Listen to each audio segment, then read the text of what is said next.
And we are live. Hello, everyone. Today I'm only joined by Alicia and Real Raven. Maybe other people will join us in a moment. I didn't really had a topic set up. Hello, everyone. Today I'm only joined by Alicia and Real Raven. Maybe other people. There you go. I'm sorry. I had the window open. Shock. Yeah, that was pretty stupid of me. But then again, I tend to do that every week. So you should have been used to that by now.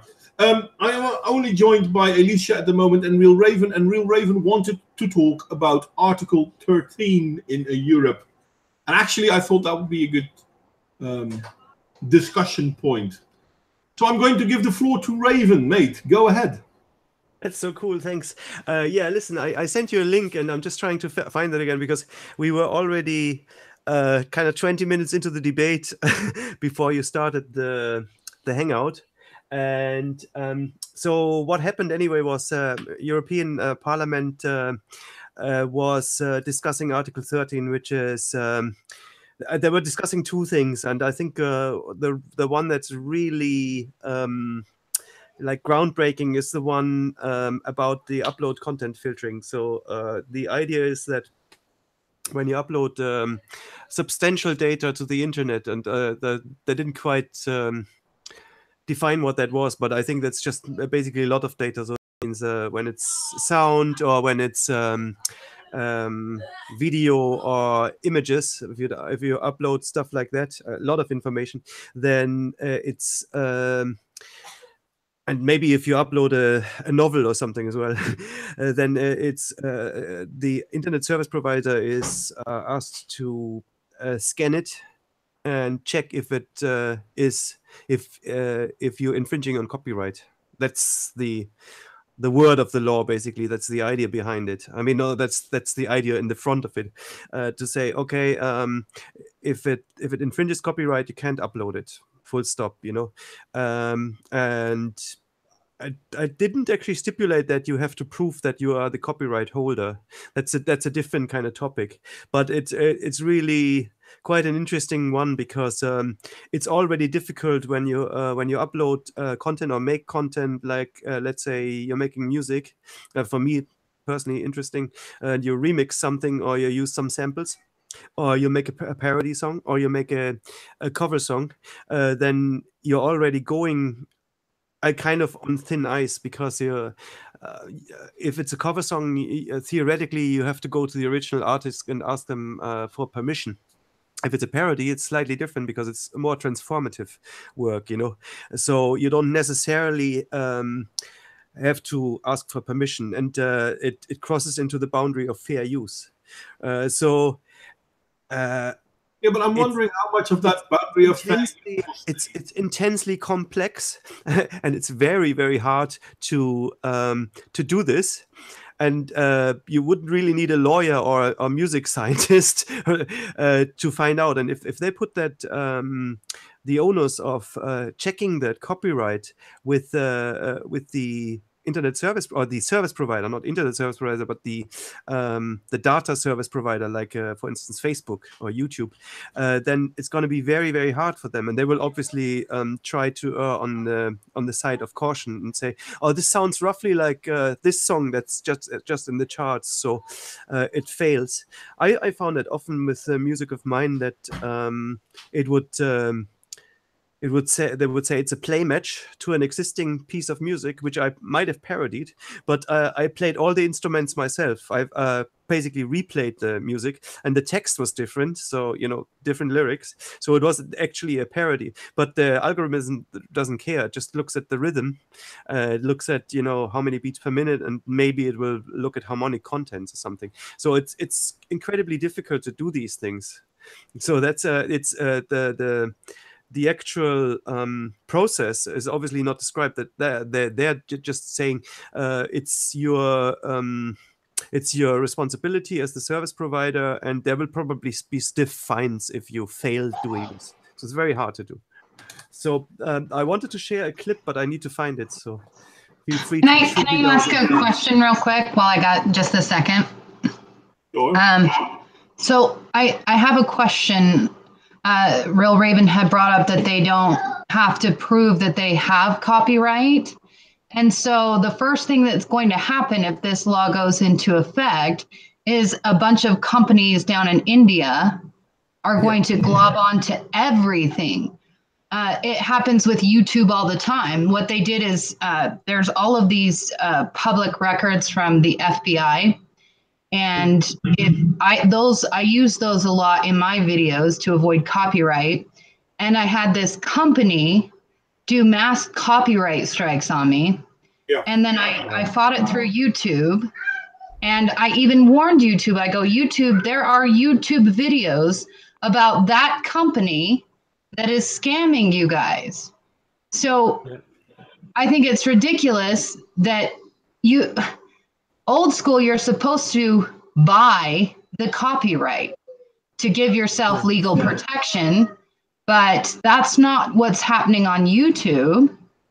Sorry, am I so loud? Sorry. No, you're fine. Nick, sorry. But I think that's exactly what would happen. And even if it does pass, it would fall apart quickly because India's all over this already. That's interesting. I get that a lot with my tracks. I get a lot of fake claims. I get tons of them. I think that the idea of the lawmakers was that they were using a system called Content ID, which is used in commercial music. It's basically a way of watermarking your content, and that probably involves a central database where you say, okay, I have this piece of music, or I have this movie, and I mark every frame or every hundredth frame or whatever. I put in this signal, this special number. Content ID, and so that would be one way to make the matching relatively simple. So you would have some way of proving that by going to a central database and saying, oh, does that contain that content ID from this registered or copyrighted piece. I think that was the simple idea that the politicians had, but I mean that in itself is a can of worms, because you would actually require every content that exists to be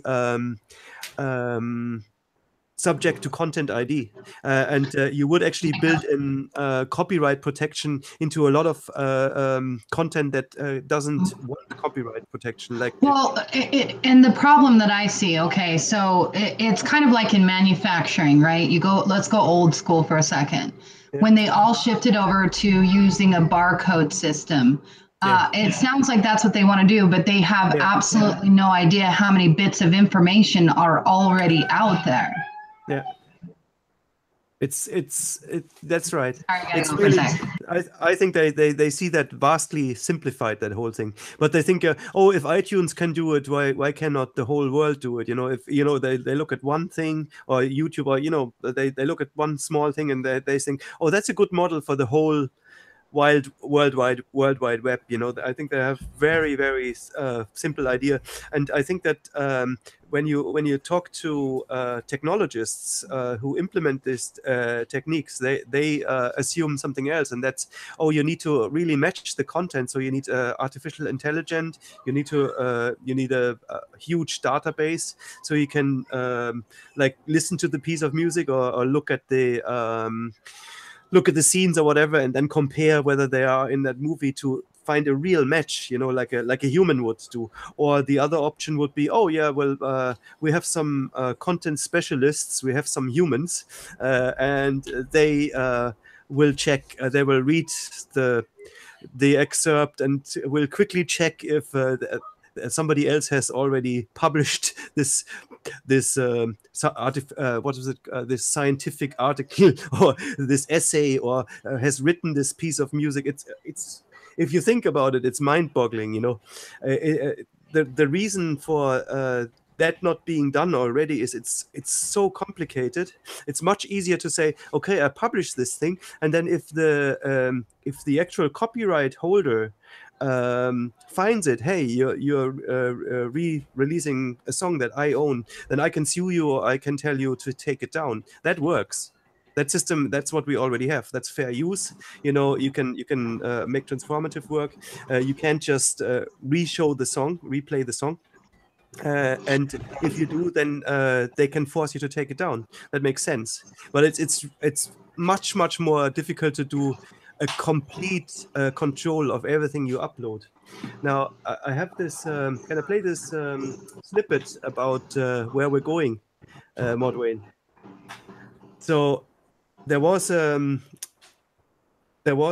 vote in the European Parliament, and there was 13 votes for and 12 votes against. Yeah. So that's not an. I don't. Is that what's that? Is that not called an absolute majority or something? I don't know what it is. It is a majority, but I think an absolute majority is 2/3 of the vote. Oh, okay. So anyway, so they will have to re-adjourn, and they will have to do a full hearing, a full vote on it in July. And I just want to play this little snippet on that not all is lost, basically, because I was kind of losing hope. Is that okay, Modwain? Can I share this? Yeah, sure. Okay, see if you get the sound. Okay, Internet. This vote didn't go the way we wanted today. Can you hear that? We have... Did you hear that? Yeah, we could. Okay. I might turn it up a wee bit. Let me see there. Okay. God, my girls are so loud. Okay, let's try this. Okay, Internet. This vote didn't go the way we wanted today. We have lost on the link tax with a very slim majority, 12 to 13, and we've lost on the upload filters. So 15 people voted in favor of upload filters and only 10 against. But we can still turn this around. We will challenge the outcome of this vote, and we will get the entire European Parliament to vote to reject what Mr. Voss has pushed through the committee today. So that means that in the beginning of July, most likely on the 4th of July, all the 751 members of the European Parliament will have to make up their mind. Are they for upload filters or against? And if we manage to turn this around, we can celebrate our Internet Independence Day. So let's make this happen. I think it's really important that everybody pulls together. We've seen in the past that it's possible. I was here when the ACTA treaty was rejected by the European Parliament after huge street protests all over Europe and around the world. So it is absolutely possible. But I also want to say one thing about those who are now trying to give up and say it's the European Union that's to blame. Today, all the anti-European parties, the Eurosceptics and the right wing, were voting for the upload filters. So do not let them trick you into blaming the EU for this. It is their political responsibility, and you can still turn this vote around. So let's do that, and let's mobilize for the beginning of July. So I don't know if that's true. Honestly, I have another link to her. Obviously, she's not. She's also partisan for her own party. I think she's Pirate Party or something, some left-wing thing. And she lists some politicians that likely vote. I don't think the vote was. It's like a secret vote, basically. You don't know who voted for what. But she lists a number of politicians who were pro. The regulation of the internet, apparently, you know. So I can give you the link if you're interested in it, and if you want to link it later below, it might be interesting. You know, it might certainly be a good thing to contact these politicians and just, you know, investigate their stances. There is it's quite a good website that gives you contact points, etc. But I think that what did you think about the point on public protest, Modwain? Well, I'm wondering how they think we're going to publicly protest this. I do hope that once it will go to the European parliamentary vote, that there is a bigger chance that it might actually be stopped. But I am curious whether it actually will be, to be honest. Yeah, I mean, I'm not super optimistic, but I'm not at the moment. I'm not super pessimistic either. You know, it's like it would be a really bad thing if it happened. But I also have some strong opinions on even if it's soul-crushingly illegal and whatnot, on the practicalities of it. You know, there's a lot of arguments why that can't work, at least for the first couple of years, and might go into total chaos. There's a couple of fields, that affect me personally. Obviously, as a YouTuber, as a musician, and also as a programmer. So Well, it's kind of a triple whammy. It's going to affect everyone. Yeah, because it's not everyone lives on the internet, that much. So no. Well, here's my question. Can I ask you guys a question again? I'm sorry, I keep popping back and forth. But here's my question. So the EU is making a law that everybody in the EU has to follow? Well, not everybody. Actually, it's actually content content hosts like social media, scientific sites, and any major portals, WordPress. In the EU, maybe I didn't ask that right. What gives the EU right to make laws? I don't understand that. I thought you guys were all sovereign countries. I have no idea. Modwain? Yeah, that's the problem. Officially speaking, the EU is allowed to make laws governing things that are above country levels. They're not laws, they're directives. I think the idea is they make a directive and then the laws actually have to be enforced by the member states. So they're not really. In all fairness, it's just saying that it's a law with a different name. Well, so why does Facebook and Google and them, why do they have to follow the laws when they're not an EU company? That's the funny part, and this is the part that makes people not understand. Yeah. Google doesn't have to abide by these laws when they are active in America. But when they are active in Europe, they do. And this is something that happened, I think, last year or the year before that. These laws are basically based on laws that Spain introduced. I'm saying 2 years ago, it could be 3 years ago, which basically nearly killed the internet in Spain. Because basically you have to pay for links, you have to pay taxes for links, and companies like Google could not do it. So it's not about how they can make the system better, it's how they can shut people up. Because if a huge company as Google can't even abide by the law, then what chance does anyone else have? Okay, you're simplifying stuff. I mean, yes, it's all true, but it wasn't just any link. It was links to news articles, and I think it was specifically targeted and Google's way of information. What you're mistaking about, Raven. I'm not minimizing what you're saying. Let me just give the detail, and then you can shoot me down in flames, okay? Okay. All I'm saying is that I'm giving the detail. The idea was behind this was that Google would obviously get extra value. They would actually, they wouldn't just display a link. They will display what we call a snippet, which is it's like a synopsis. It's a short piece, or maybe the first few sentences of a news article. So it's more than a link. It's actually, it gives you enough. You scan the article, and then you potentially might not even go to the website because you've read enough. So so the argument was that Google basically earns money from information they don't own. So that was the principle behind this, right? So it wasn't just every link; it was links to news sites, and the reason was because of the way, and you might argue it's an anti-fair use thing, because fair use is exactly that. You take a snippet, you take a small bit of information, you don't you don't why don't you close that door? Thank you very much. Sorry. Like they're complaining about me. You don't just copy something and say that's my content now. You just take a little bit and you link to it. For me, that's perfect. That's the concept of fair use as such. And they say, oh no, you're earning money with this, so you have to pass that money on to the original owner. So that's the principle behind it, at least. But yeah, that's not really the principle behind it. It's the way that they try to push Okay. it, but that's not the principle behind it. And this is why. It's not just about whether it's snippets, because they're talking about links. And a link is not a snippet. And if you provide a link, for example, if you make an article and you provide to another article a link to another article, you can already be fined for it.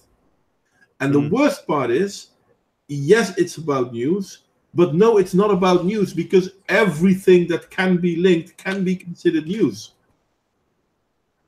I don't think it's the link, though, that's the problem. I mean, no, yes, it's the whole attitude that's the problem. No. Listen, it's not just because, hey, you link to something, and it's just the mere fact of you linking to information that elsewhere. It's that in your article you reuse and share the information. You say, oh yeah, there's this other guy, and he has so you give you take the information and you reuse it, you transform it, and make a new. You basically retell the information. Let's say Reuters says, oh, there was a tsunami in Taiwan, whatever, and you say, oh yeah, there was a tsunami in Taiwan, well, that's that information. Where did you get that information from? From Reuters. There's the link. Okay, so you stole the information from Reuters. So I think that's the idea behind it, that you don't own that information because Reuters has found out that there was a tsunami. And if you if you tell people about the tsunami and you know it from Reuters, you bloody well pay for it. You know what? Wait. No, the Associated Press, right? They've already pooled their resources. So it wouldn't affect them if it's one of the Associated Press's members. It would only affect people that aren't part of the Associated Press. That's why when you turn on the news and you listen to all the channels, they're all exactly the same, because they're all paying the Associated Press, which is a monopoly of information already. So they're not going to be hurt. Yep. And that's what it is. It's going to be used as a tool to censor groupthink in a way. Independent news, whatever's outside of the monopoly, that's going to be affected. No, it's not even going to be whatever outside of the monopoly. It actually can be used to push certain narratives, to make narratives. That's the next step. Please, to make the pushing of facts not only possible, but to counter-argue against the pushing of narratives impossible. Yeah. But these are all. I mean, this is all what's going to follow from it. But you have to. I think you have to, before you say, "Oh, it can lead to this, that, the other." The problem is it can be an argument against it. But what you need to attack is the principle. You need to attack first and foremost the principle. Why are you doing this? Why are you doing this? And that needs to be attacked. That needs to be eradicated. Because I think. Not only just in this day and age, but maybe in this day and age especially, you cannot own information unless it's military classified or something like that.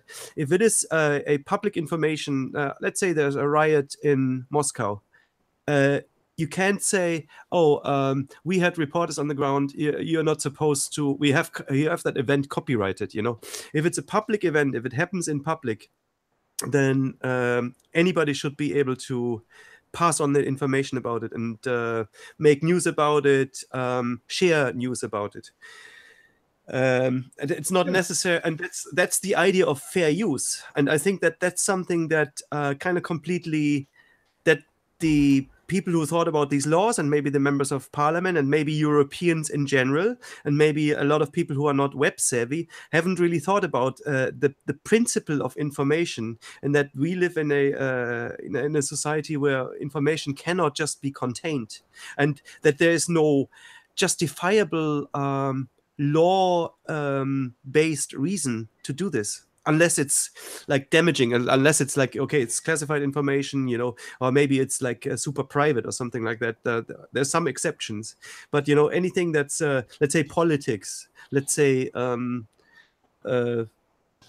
whatever, scientific findings, stuff like that, music, knowledge, art, whatever. I think that they haven't really thought about that. I don't think they thought about it. They see it like they treat this information like a physical thing, that if it's like a bag of chips, if you take it away and eat it, then the other person doesn't have it. That doesn't work with information that way. It's if you share it, then more people have the information. It's not like a zero-sum game or something. I don't know. I'm going nowhere with my explanation. But I think that's but I think that's the thinking behind it. That they think that, but if this one news group finds out this one information, then they have the value, and then they can sell that on, and they should be able 100% to control who gets that information for the money. It's so crazy. I mean, the internet would not. I really think that you're missing the point. And I really think a lot of people seem to be missing the point if a lot of people think that this is only to protect, because it's not. It's you're talking about motivations. That I understand because that. That's motivation. It is motivation. That's the whole thing it's about. But that's not the principle. The problem is the motivation. If you can prove the motivation, that's fine. And all more power to you if you can say that's the motivation, and I can prove that there's powerful people behind this that are going to profit. Well, and they're going to. The European Union is going to profit. Whatever, not profit. I don't know.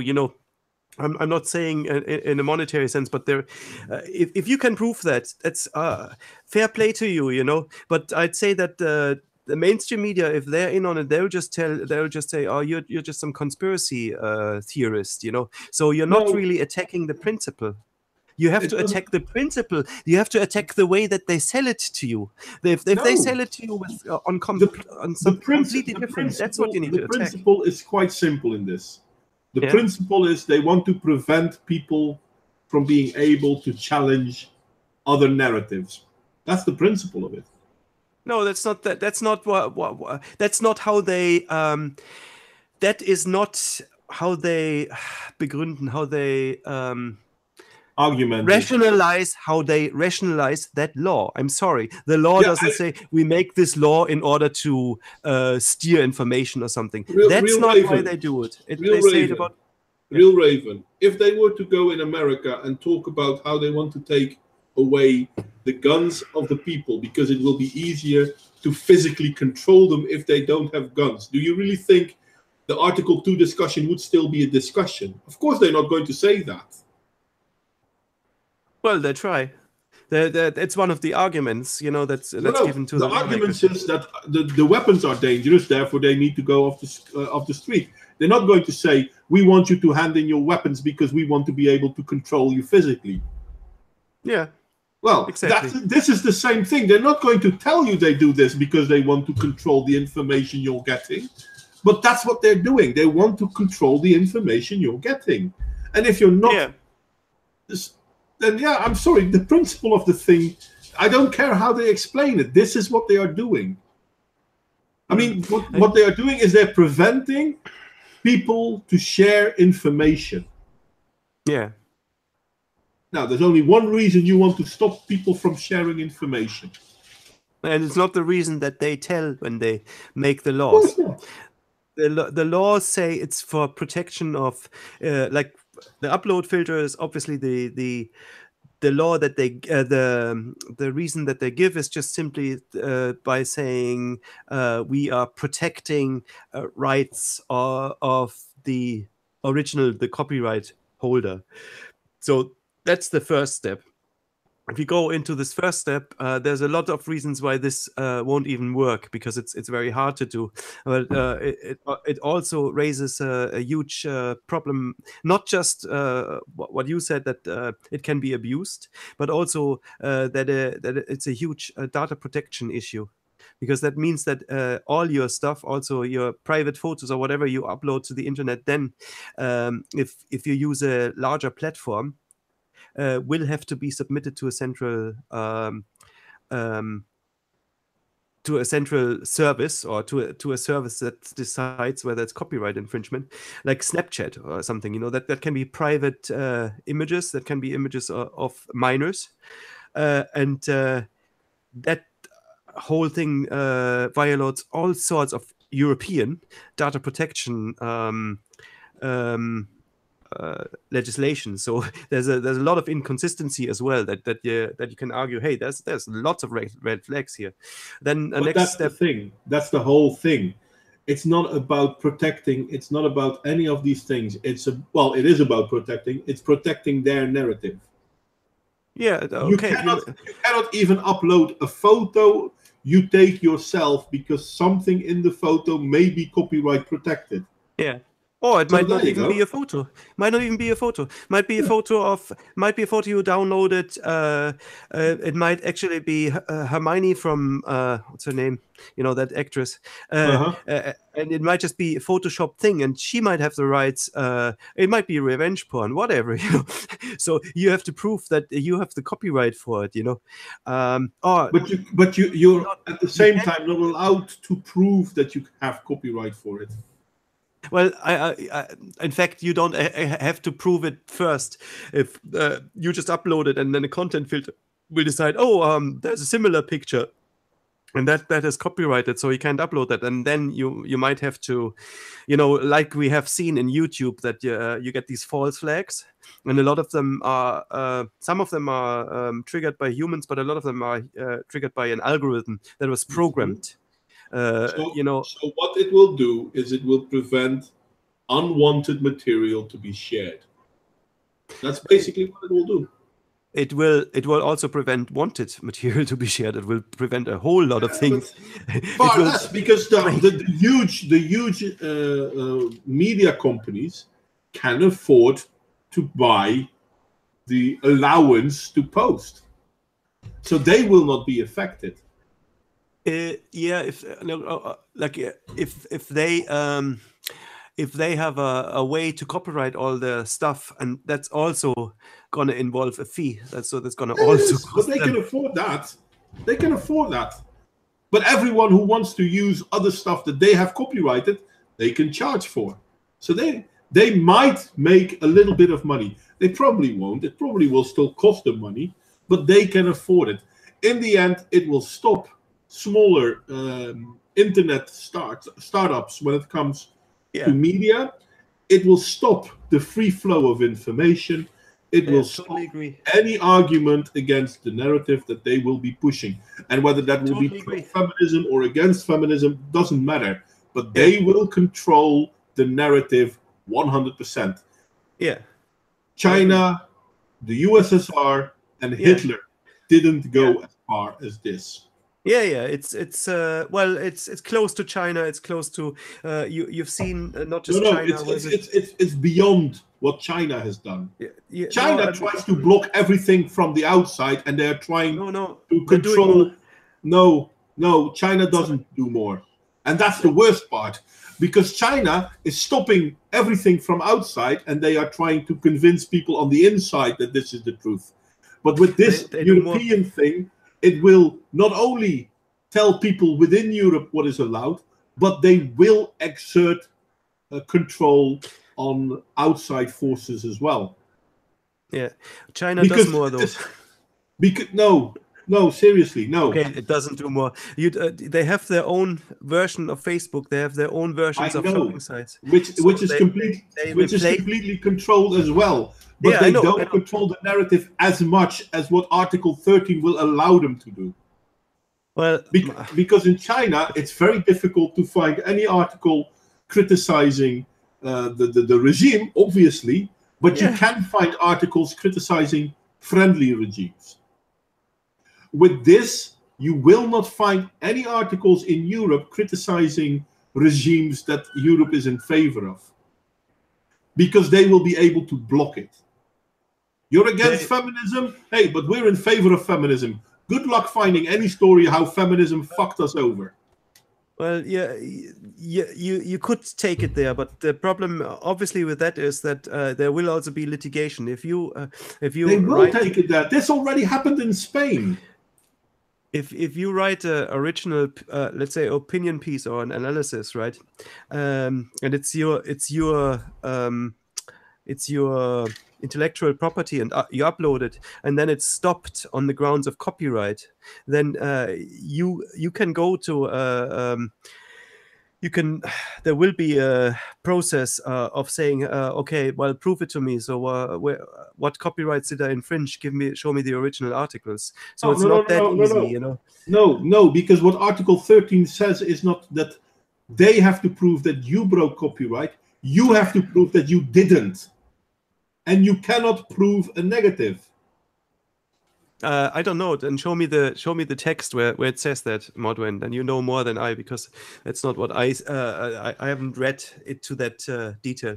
If you say that, then I have to look it up again. You have to prove that you own copyright. I thought it's just that they can stop it if they match it to some other work and say, hey, you're stealing stuff, you know. But maybe you have more information on this. I don't know. No. This is actually from a link that you yourself posted towards me. Well, share it. Oh, as long as you're still allowed to share it, you know, Modwain, why don't you share it?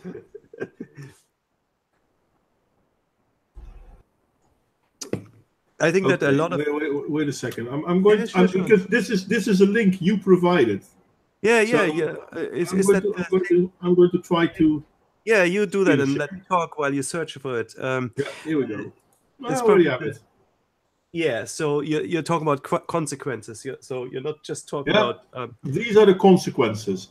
Freedom of expression limited. Upload monitor software cannot tell infringement apart from legal issues like parody. As you said yourself. Yeah. Filters are also frequently misfunction. As a result, legal content will be taken down. Yes, it already happens to me on YouTube when I post stuff, and there's usually a repeals process. So the difference is that with YouTube there is a repeals process. Yeah. No. Listen to me, Modwain. If there's no repeals process, look, I worked in IT. I'm a computer scientist. I've studied it for 4 years. I worked in IT for 25 years.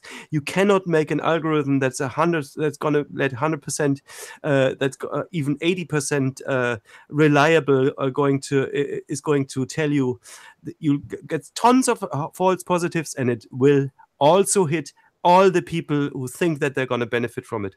So don't think for a second that you can implement this without undo. Our algorithm was shit, because you can't do it. It's just going to implode. No, because it can be manually directed, so to speak. So they can. All algorithms are manually directed. They're tweaked. So they can. And they will move it towards certain stuff.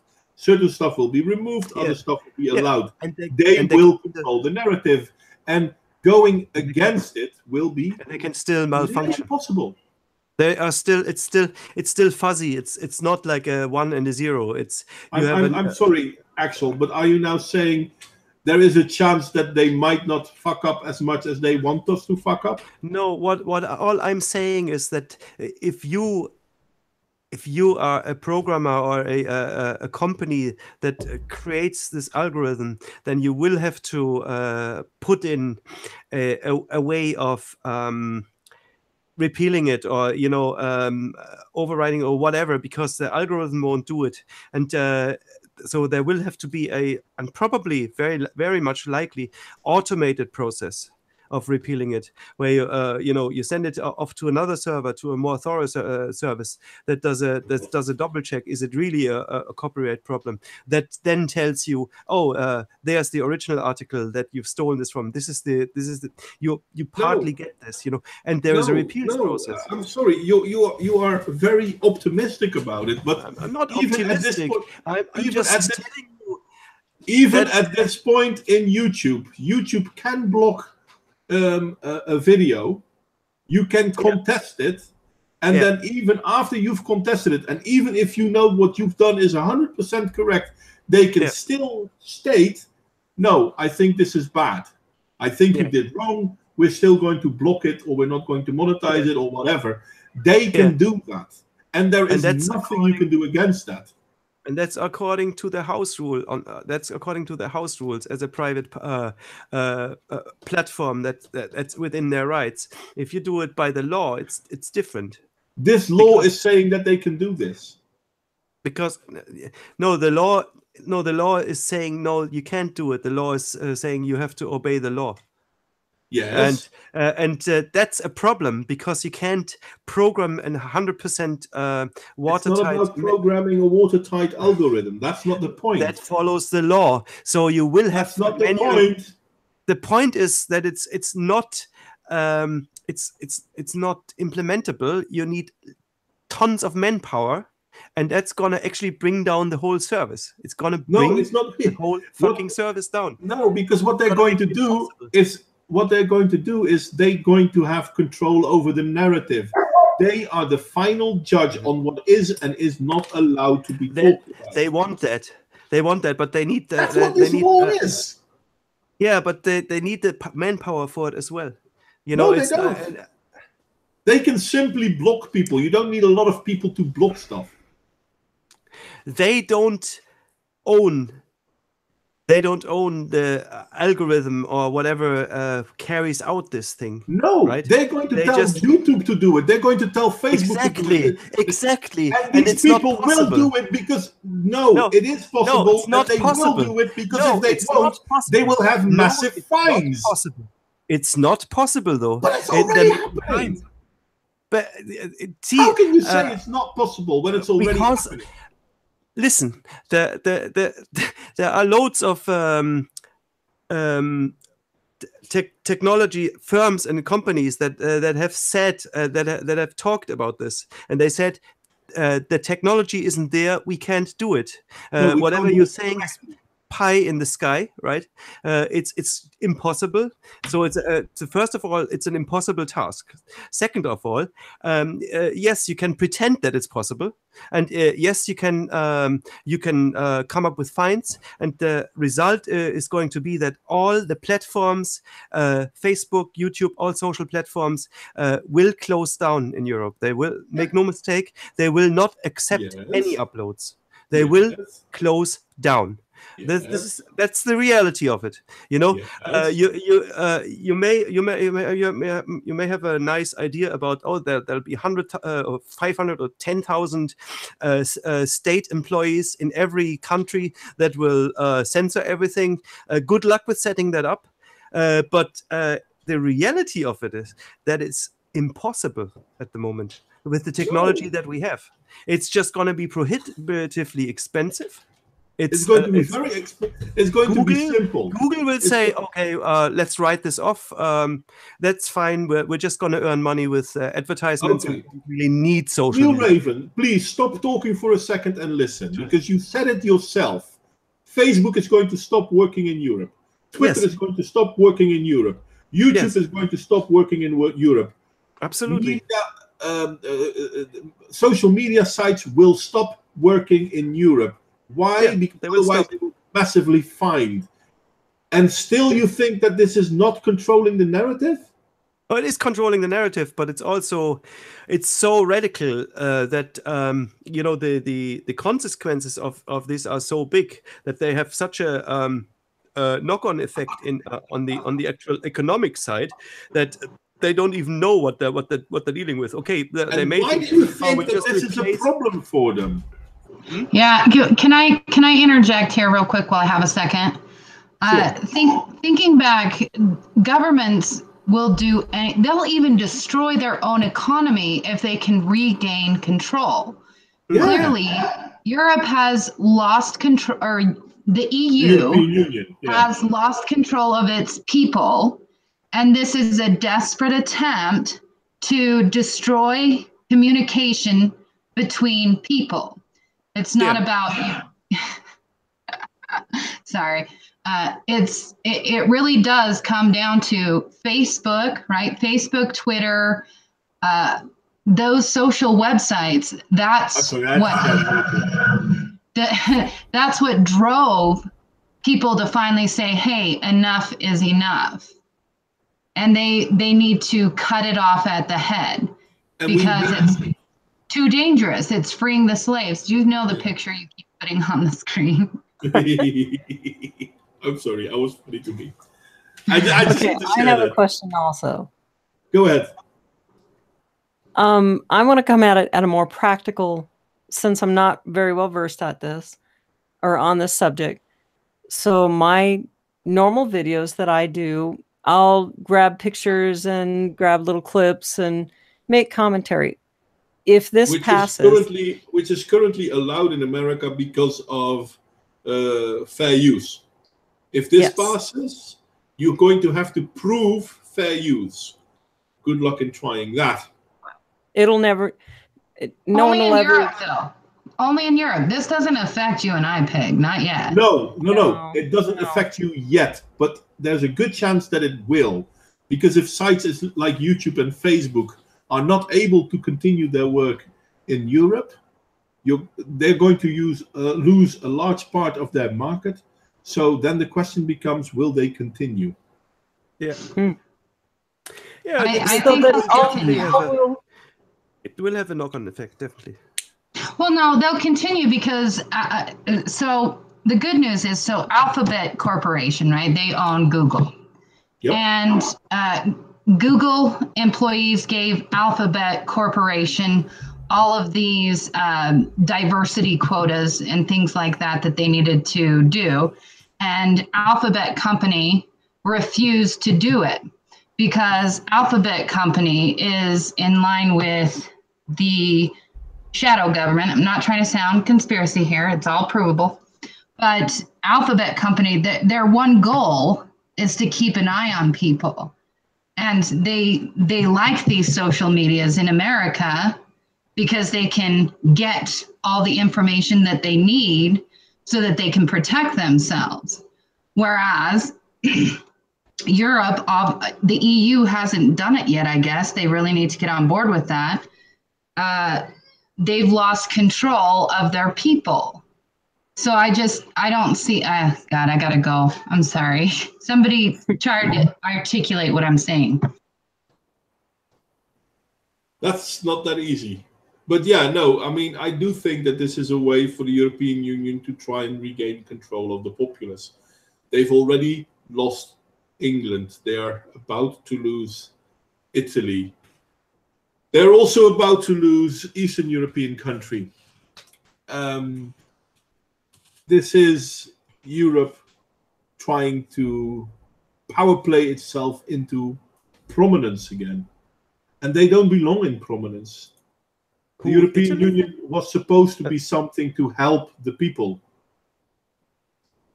So will YouTube, Facebook, Twitter, blah, blah, blah, if they pay a fee, will they be allowed to continue? They have to pay. It's not about paying a fee. It's just YouTube can still show stuff here, right? That's not the problem. They just can't accept any uploads from Europe. Yeah, that's the thing. But they can also it's just going to be all American. They also cannot accept uploads from America if these American uploads infringe in European law. So if they are using links from Europe, they will be stopped as well. Does this include audio? Only audio. Yes. Modwain, it's two different things, like link text and the upload filters. I know they're both about copyright, but if you look at the copyright upload filters, it was sites that have a massive amount of.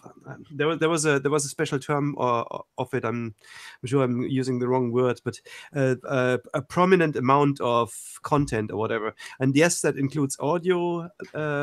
Square Pack, it includes video, and I think it would also include pictures. Yep. So they just how want to can make audio sure that be you're not copyrighted? How can audio be copyrighted? Well, music, a song, you already have copyright. Speech is already copyrighted. There are, for example, speeches that are considered to be huge. They can be copyrighted, and a lot of them actually are. I think the use was Content ID. Do you know about Content ID? No. It's sort of a watermark. It's basically you register when you publish a song, right? You copyright it. You say that's my song. I released that in 2010, and Content ID is basically an electronic method of cataloging that piece of music or that song or the movie or whatever, to say, okay, that's it's like a patent basically. It's like that's my song. I wrote it, and if anybody reuses the song, then they have to pay me royalties.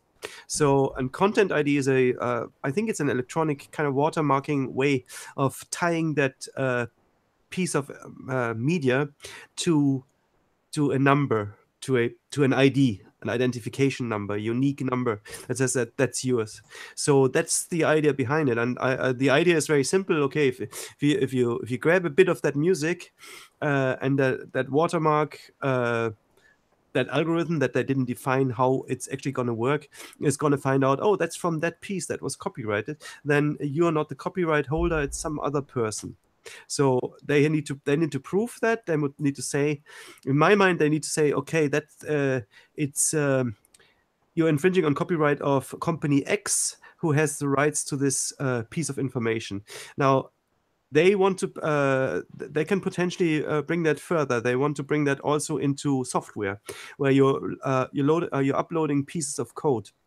Now, when you're writing software, especially in the open source community, but more and more in commercial closed source as well, you will upload your code to the cloud to share it. So you upload it to a server, and while you're making ongoing changes to a program, you do ongoing uploads to the server of the changed code, and this way you can have a team that's not working in the same office physically, working on the same piece of software. A good example is a web browser, Firefox, for instance, Mozilla, right? That has thousands of contributors all over the world that upload code to this. Now, if you have the upload content filtering system, then you will have this this gateway before you upload the code that looks at the code that you submitted, and then looks at, was this algorithm, was this function maybe copied from a copyrighted piece of software from IBM or Microsoft or Sun or Apple? Oh, you've just violated a patent for an algorithm or piece of code or whatever that somebody else has the rights to. Sorry, we can't let you upload that piece of code. Now that's a really, I know it's a little bit extreme, but this is something that as a programmer you do every day, 100 times a day. You upload snippets of code to the cloud in order to build a program, and then somebody else downloads it, compares it, makes a new build, fixes the bugs. That's something that could well be broken by this content upload system as well. It's crazy. The open source works like that. It's just shared code. Everybody works on it. Linux, the whole operating system is based on this. It's Chrome, the browser, Firefox, the browser, lots of software. All the satellite systems run on Linux, run on code that was developed open by sharing stuff around. Basically, the DNA of the internet. A lot of the internet servers run Apache, run a Linux version. So in the DNA of the internet is a mechanism that allows everybody that's built on freely sharing information around without caring where that came from, more or less. Now, there is the other idea of closed source, where you don't publish the code, you just keep it in the house, in the company. You have a private network, you encrypt the information, and nobody ever gets to see it. This way of coding is actually on the decline, because it's you get lots less of hundreds less pairs of eyes that look at the code and, oh, there's something wrong there, there's a bug, so it's actually even Microsoft is switching over with a lot of their code into open source systems. Maybe not Windows, the operating system, but there's a lot of tools that they use now that are based on open source and are based on the open sharing of information. So that's another complete industry that this whole this law threatens, and that's why I'm sure the politicians aren't even aware of that. They have no idea, you know. So that's why it's also threatening. Like in IT, it's going to completely stifle startups, and you know, it's going to be very, very hard. But why were you so concerned about audio, SquarePeg? I was just curious because, you know, for instance, okay, I'm trying to obey all the copyright laws on my images that I put out if I lived in Europe. Well, then how about I just go to audio alone? I just speak about what I want to speak about. The problem is, what are you going to speak about? Yes. So how are they going to? So will they regulate that also? Well, that's quite simple. You're going to have keywords saying what you're talking about. This is bizarre. And if you're talking about the wrong thing, I can claim you get your information from sources that are protected. Well, that's interesting, because now you're getting back to the principle where I wanted to have you, Modwain, because you'd have to put that into the law. You know, the principle of that information itself is already sacred. You know, that information itself cannot be shared. But well, I want to see that. I want to see that black and white. I want to see that black on white in the actual paragraphs. They need to spell that out. You see, the principle needs to be spelled out. No, well, then. So then it's very difficult, because if you say, like, if SquarePeg in her own voice says something, and they say, "Oh, you're infringing copyright," how can she? It's her voice. Yeah, well, it's her voice, but the problem is they can claim that the facts she's talking about she got from somewhere, and that's the point. It's a tool to stop people from talking. So the facts, you can't copyright facts. You can't copyright facts. Yeah, you can. No, you can't. No, you can't. How far has this gone? You can't copyright facts. You can copyright patent. You can patent. Wait. Let me interject while I have a second. Sorry, guys. But so if you film inside of a private place, or like at a zoo or at a farm or any business, they can get your video taken down by other means. Yep. So it wouldn't be far-fetched to say that the EU is going to use the same kind of effery that the Hogo Zoo used. I had a picture of my daughter at the Hogo Zoo. It was of my own daughter, and I got massively slammed with copyright and third-party content. So it's not, it's the frustration that they'll use. When I have to fight copyright, it's very frustrating. So what they'll do is that they're using an old tactic of wearing the small guys down. Yep. Oh, yes. The copyright was that on behalf of the zoo and the animals? Because there is only certain buildings. No, the zoo. It was the zoo, because it was inside of a private business. But it wasn't. Yeah. No, I'm just saying is like, so that's when you take a picture of, like, say, a celebrity, it has to be in the street, public. Yeah. But there are even, you wouldn't believe it, but there are even restrictions for certain public buildings in Europe, which you cannot photograph in public. For instance, you cannot take photographs of the Eiffel Tower at night and publish them. Well, yeah, that's what it's just a slow creeping thing, and it's going to happen. You guys think it won't happen, but it will happen, because like I said in the comments, the Drudge Report, right? The Drudge Report would be affected by this, because that's all he does is share links. He said in a report 2.5 years ago that this was the plan all along. So they roll it out in Europe first, and if it goes well, then they'll roll it out worldwide. So I think we're being naive, and you're being naive to try to defend it in the least, because what Modwain is saying is it is about control, and they will get their way if people don't stop it. See, I never defended it. If that sounds like I defended it, I don't defend it at all. I think it's the most stupid idea ever in the history of mankind, and it basically negates the whole internet. You know, it basically, you might as well completely close down the internet and say it was never there. You know, go back to your local newspaper. You know, that's it. But look, I'm part of that D, and I'm using open source. It would hit me on 3 points. It would hit me as a YouTuber, it would hit me as a musician, and it would hit me as a programmer, as a developer. So it would 3 times hit me, you know, and stifle me. But I think you still have to get back to the principle, and I think the principle is who owns information. Like, information is something. If I go into a city, right, and I witness something in public, and then I come home and I talk about it, you know, all I do is I use language to relay the information that was in my head privately.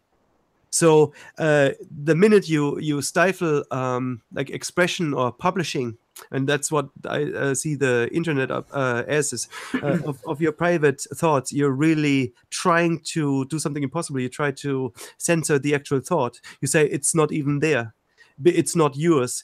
Yes, you may have seen the Eiffel Tower, but we don't allow you to talk about it. But I have seen it with my own eyes. So what's the big difference between seeing something and making a photo and sharing it, or seeing something and telling about it? You know, it's the same public information. You just show it to your friend. I was there. It was my truth. I pass on that truth. He sees the truth. You see, so if you look at the principle of it, you cannot control information at all. You can't. Yes, because can't. If once you start controlling information, you control people's thoughts. Real Raven, you are surely not understanding the issue then, because that's I'm not understanding. Like of Article 13. It's about control of the narrative. It's about control of indeed thought. Because even if you are merely repeating a fact, then they can attack you on that, because someone can claim ownership even of facts. But surely they can defend. You know, the way that existing copyright works, existing copyright at least, you know, I know a little bit about that because I also work in the music industry, you know. Existing copyright works actually that you have to match. So it's not just the thought, you actually have to match. Let's say you have to use the same sentence structures, and like get whole sections and really copy the stuff. It's not just, I'm talking about the same event, the Hindenburg fell down in flames. You have to say exactly what the original reporter said and repeat it word for word. And this is how the algorithms are going to be programmed. They can't just be programmed, this fact is owned by it's. They look at a whole passage. And then they compare you're going back into how algorithms work. Copyright. No, not algorithms. Copyright. But this is a whole new law. This is going to do away with the copyright law as is. It's using copyright. It's using copyright in the way they want to use it, not how copyright is. It's using copyright as the principle. And surely, if it's using copyright as the principle, you have to build in the proof of that there is a copy. Why would they need to build that in? Because it's about copyright, copying stuff. No. They define what is copyright. So why do they need to build that in? There is a definition for copyright, and it's and they are the ones defining it. That's the whole point. The definition of copyright is over 120 years old. Yeah, and it's going to be changed. It's not like terms have been changing the late time. No, it is. That's what this is all about. We will see about that. They're using copyright okay, as the principle of it. And they are when going you to when change you it. when you are a data sharing platform, and when you implement this, then you need to follow certain definitions, and you have to generate in order to generate a copyright match. You need to base it on a definition of what constitutes a copy. You know. Okay, you know what? And we're going to stop about this subject because we're going back and forth. Yeah, but I mean, you say, oh, it's just they're just gonna forbid words. I'm sorry. You know? I'm sorry. I'm not even going to respond on it anymore. We're going to stop about this one. We've been talking about it long enough. Yeah. Alicia and Square. Square, you really wanted to join tonight. Do you have anything interesting to talk about? Oh no, I'm on the spot. Yes. No, I just happened to get off work at the right time. Because I thought, oh my gosh. I was hoping to get you on more lately, but you've been busy real life and all that. Yeah, somebody's got to make $1. I gotta keep Mr. Peg in sandwiches. Okay, that's fair. So one question on the subject before we leave it: how far has this gone as far as the law? What step are we on? At this point in time, it went through the European voting thingy, which is 25 people that are not really elected by the Europeans themselves. There, it only had an upvote of 1, so it's 13 to 12. And now it's going to be pushed to the European Parliament, and I'm surely hoping that it will be stopped there. But yeah. I hope so. Yeah, because this will be this. I mean, if you think that what's happening on YouTube for content creators is bullshit, trust me, this is going to be way worse. You haven't seen anything yet.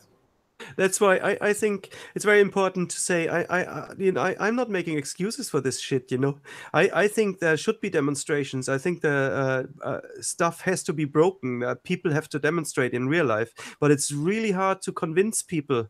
You know, I understand what you're saying, and I think yes, it can definitely it will be abused. It's a terrible abuse of power, and they're legislating something that they don't even own, a communal resource. Internet, they don't even fucking own it. There have to be massive there has to be an outcry against it, and we have not much time. Mid-July is when the European Parliament is going to vote on this. So, you know, there's a lot of work ahead of us, and I think whoever makes those laws has to also think about the principle of it, not just, you know, be scared about, oh, it might be abused or whatever. You actually have to think about how the whole principle of it is already rotten to the core. How it's anyway, as I said, I really wanted to go on something else. We've been talking about it for more than an hour, and well, it was about nothing in particular anyway. True that. But I want to. I mean, it's a good topic. We did talk about it. I see it a little bit bleaker than the rest of some people, like yourself, Axel. The thing is, though, super bleak. I find it devastating. I find it absolutely sickening. Well, it is. Yeah. Okay. So on that it's not the way I see it. Yeah, you have to talk. If you want to convince the politicians, you can't give them some like. I don't think you're going to convince them by with the tinfoil hat thing. You know, they'll just say, "Oh yeah, you're exaggerating." You know, whatever. It's not a problem. You know, you have to actually talk to them about the principle that they believe that they vote on. You know, because I think they're clueless. They're fucking clueless. They actually think that it's a good thing. You know, they actually think it's like with software patents. People thought it was a great idea when they were introduced, and there was nothing but stifling of innovation from it. It was a huge mistake to have software patents. Very, very bad move. But you have to talk principles with these people and convince them. It's kind of funny, by the way. Do you know the techniques that hardware developers like Apple and Samsung, etc., do you know what technique they are using to stop people from repairing broken gear? You mean the planned obsolescence? Yes. I'm sure they have that. Software updates is one of them. No, it's not one of them. It's it. There are companies. I mean, there was what's his name? I forgot his name. A dude in America who has been repairing broken secondhand phones, computers, and whatnot. Mhm. And they basically jailed him now because of the software updates needed, which after he fixed stuff would still work, but he had to make a small how do you call it, fail-safe within the Patch. software. All right. Yeah, back and to- because of in order that, to service it. because of that, he's being jailed because he's breaking the rules. The security. Yeah. It's a can of worms. I lost 5,000 users in November because Firefox stopped supporting legacy add-ons. They said we have to move on. There's a new system. Sorry, all your legacy add-ons don't work anymore. A lot of people were pissed off because you know, the new technology is more secure and this old stuff, it's all insecure. And as a result of that, my password manager doesn't work on Firefox anymore. So what I did, I switched to Waterfox, to an older version.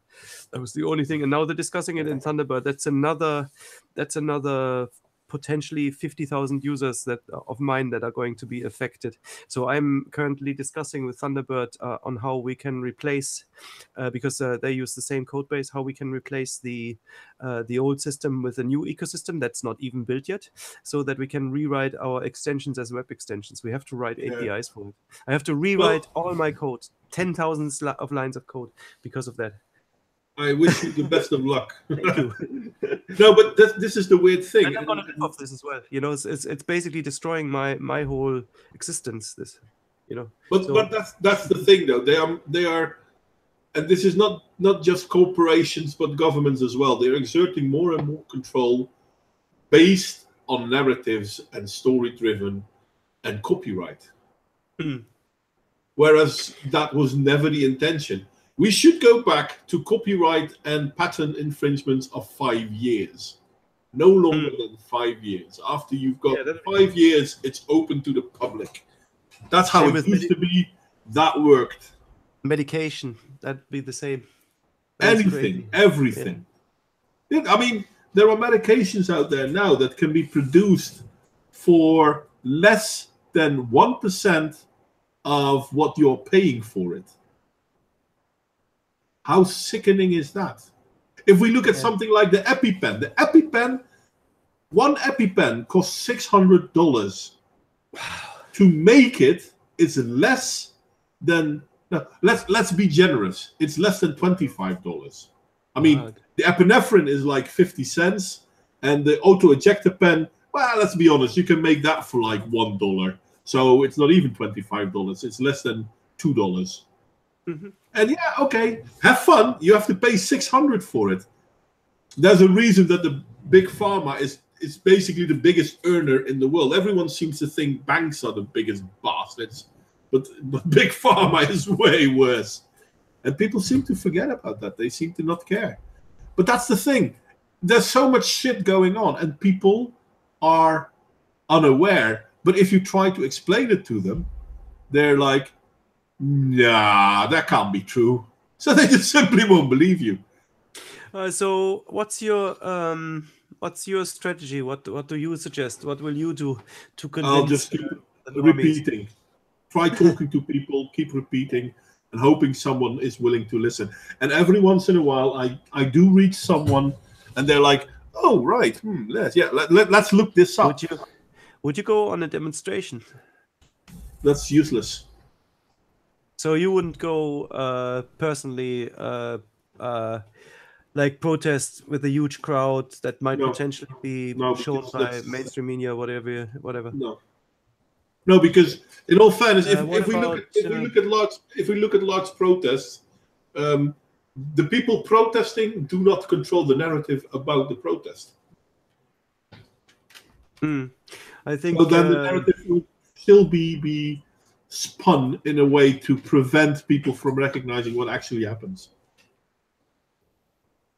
Yeah, I mean, it depends. I think yes, it can be spun. It would be helpful if the people who are against this ludicrous law are not partisan, or at least don't use this as a Yeah, vehicle that to is say, also "Oh, a we're problem. we're the good guys because we're on the right / left, whatever," you know. So Yeah, that's that's why also a I problem. find it a bit embarrassing when I shared that thing that when she said, "Oh, but all the people who were for this law, make no mistake, they were all right wing," you know. I think that's probably wrong, you know. If you, I think if you look at this like with the with a non-partisan kind of lens, then you may very well find that it's split down the middle, you know, that there's left-wingers, right-wingers, whatever, that there's a lot of people who think, oh, that's a good idea, great idea, and they haven't thought it through. I don't think that that a lot of the people who think that it's a good idea to police anything that we privately upload, that it's a good idea, that those people are necessarily have an idea, you know.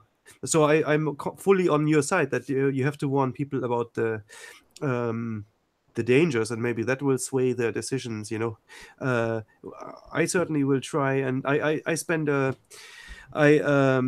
put a I didn't have time, but I donated $100 to Open Media to do like advertisement campaigns, and we're hoping maybe there'll be some posters, maybe there'll be some mainstream media awareness, there may be some advertisements or something, you know. I don't know about this topic, but there's very little.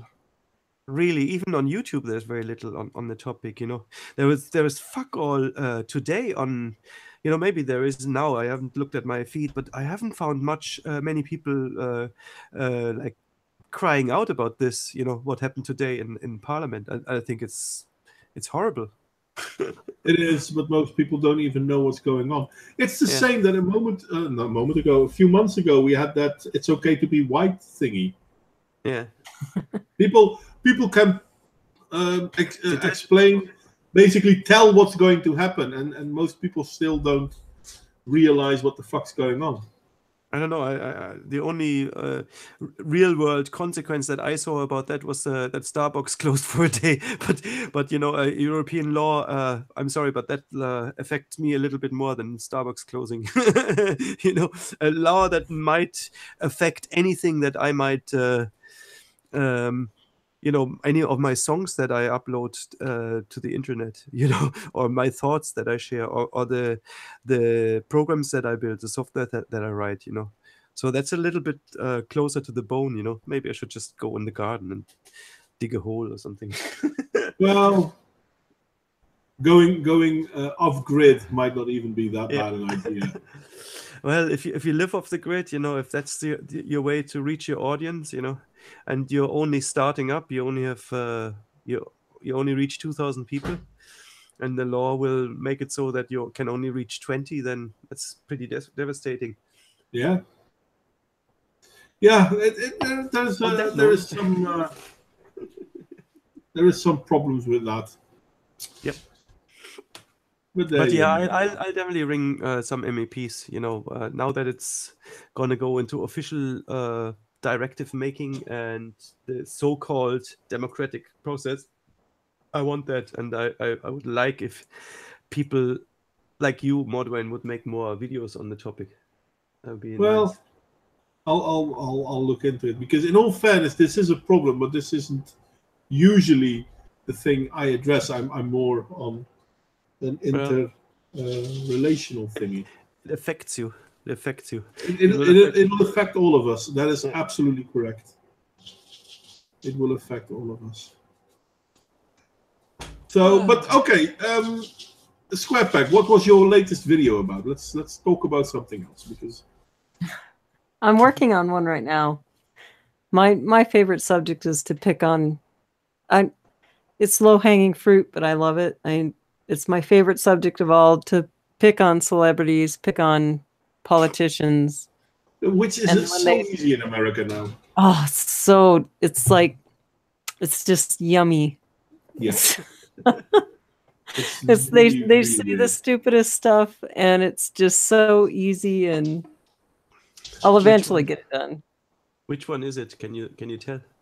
Oh, I haven't done one yet. It's still in the works. No politician in particular, is it? Oh, Hillary Clinton. All right, okay. It's gonna be good then. See, Oh, it's so easy.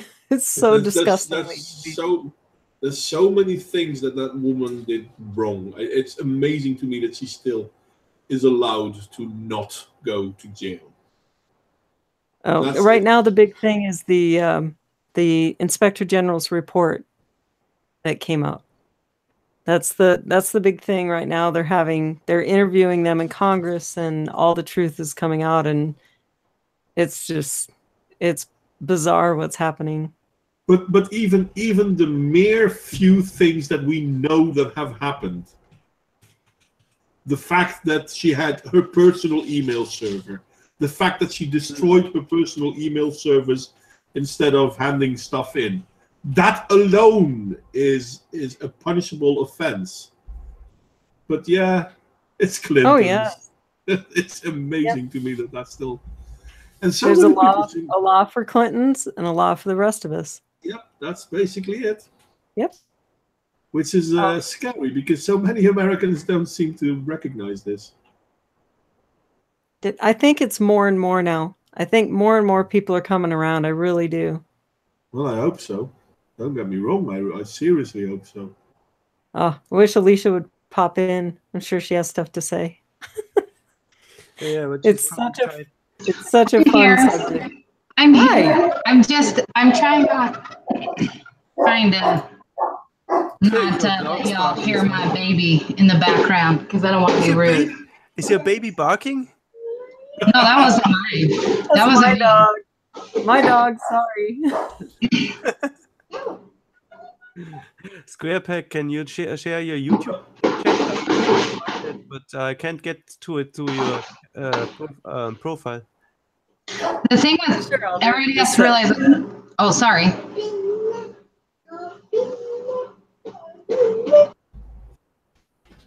I linked it in the group chat, Real Raven. Oh, thank you, Mod. Thanks. You're welcome. Well, I have it anyway. So.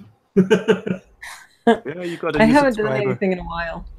But in all fairness, I have to admit that Squarepack doesn't produce as often as, for example, Alicia. But I always like to watch both of them. I have to admit that I haven't watched all of Alicia's in the last weeks because I have been too fucking busy. That's a good thing. I have so many subs, so that persuaded me not only to subscribe to her, but also to click the notification bell and do the silly extra checkbox as well. Oh no, I know that from Alicia and Square when they have new videos. It's just that I don't always have time to actually watch them. Well, you have to look at it that way. If it's the more rare it is, then the more precious it becomes. Because yes, I can watch a PewDiePie video every day. That doesn't make it very special, you know. In all fairness, the chances of me watching Alicia or Square is far larger than the chances of me watching PewDiePie. Exactly, that's what I'm saying. So you know, it's quality over quantity. Yeah. My problem right now is it's summertime, and I just every day I'm like, oh, I'm gonna make a video about that. You know, this guy's such an idiot. I know what I'm gonna talk about, and then it's like, oh, it's so pretty outside. I need to set up a microphone in my car so that when I'm driving in my car, I'm having great ideas when I'm in my car, and I should really start recording my rants when I'm in my car because that alone would make a lot of content. Oh, mine would be all swearing. It would just be all swearing. No. I can contain myself. I have this thing called I have no idea what it's called actually. Control and stuff like that. The one I'm working on now is, and I've done other videos about it, is the false consensus effect. And I love that subject because it really does talk about what's really going on in politics and in entertainment. They're so confined in their little bubble that they just can't believe somebody else has another opinion. But that's the problem we're facing in Europe now. We said And like what the English are facing in England with the Brexit. It's that like politicians just pushing their own narrative. called is that like a special flavor of peer pressure, Square Peg? Kind of. It's where they only people these politicians or these entertainers, they only operate within their own bubble with people that hold their own their same opinions. All their opinions are the same, so they never hear a different opinion or a contrary opinion. So when someone comes up with a contrary opinion, they're aghast. They can't believe that some dumb hillbilly out there would actually think that way. Yeah. It's really sad when you have to prefix every second sentence that you said with Trump is an idiot or something. You even have that here in Europe. You know, I can't watch mainstream television because if there's any humor or anything on it, then it's always Trump derangement syndrome. You know, and it's really, like, it's so even sick. in Europe. Yeah, totally. Like especially German comedy or something. It's everybody bashes him. They're all, oh, he's such a, you know, you can't make it right.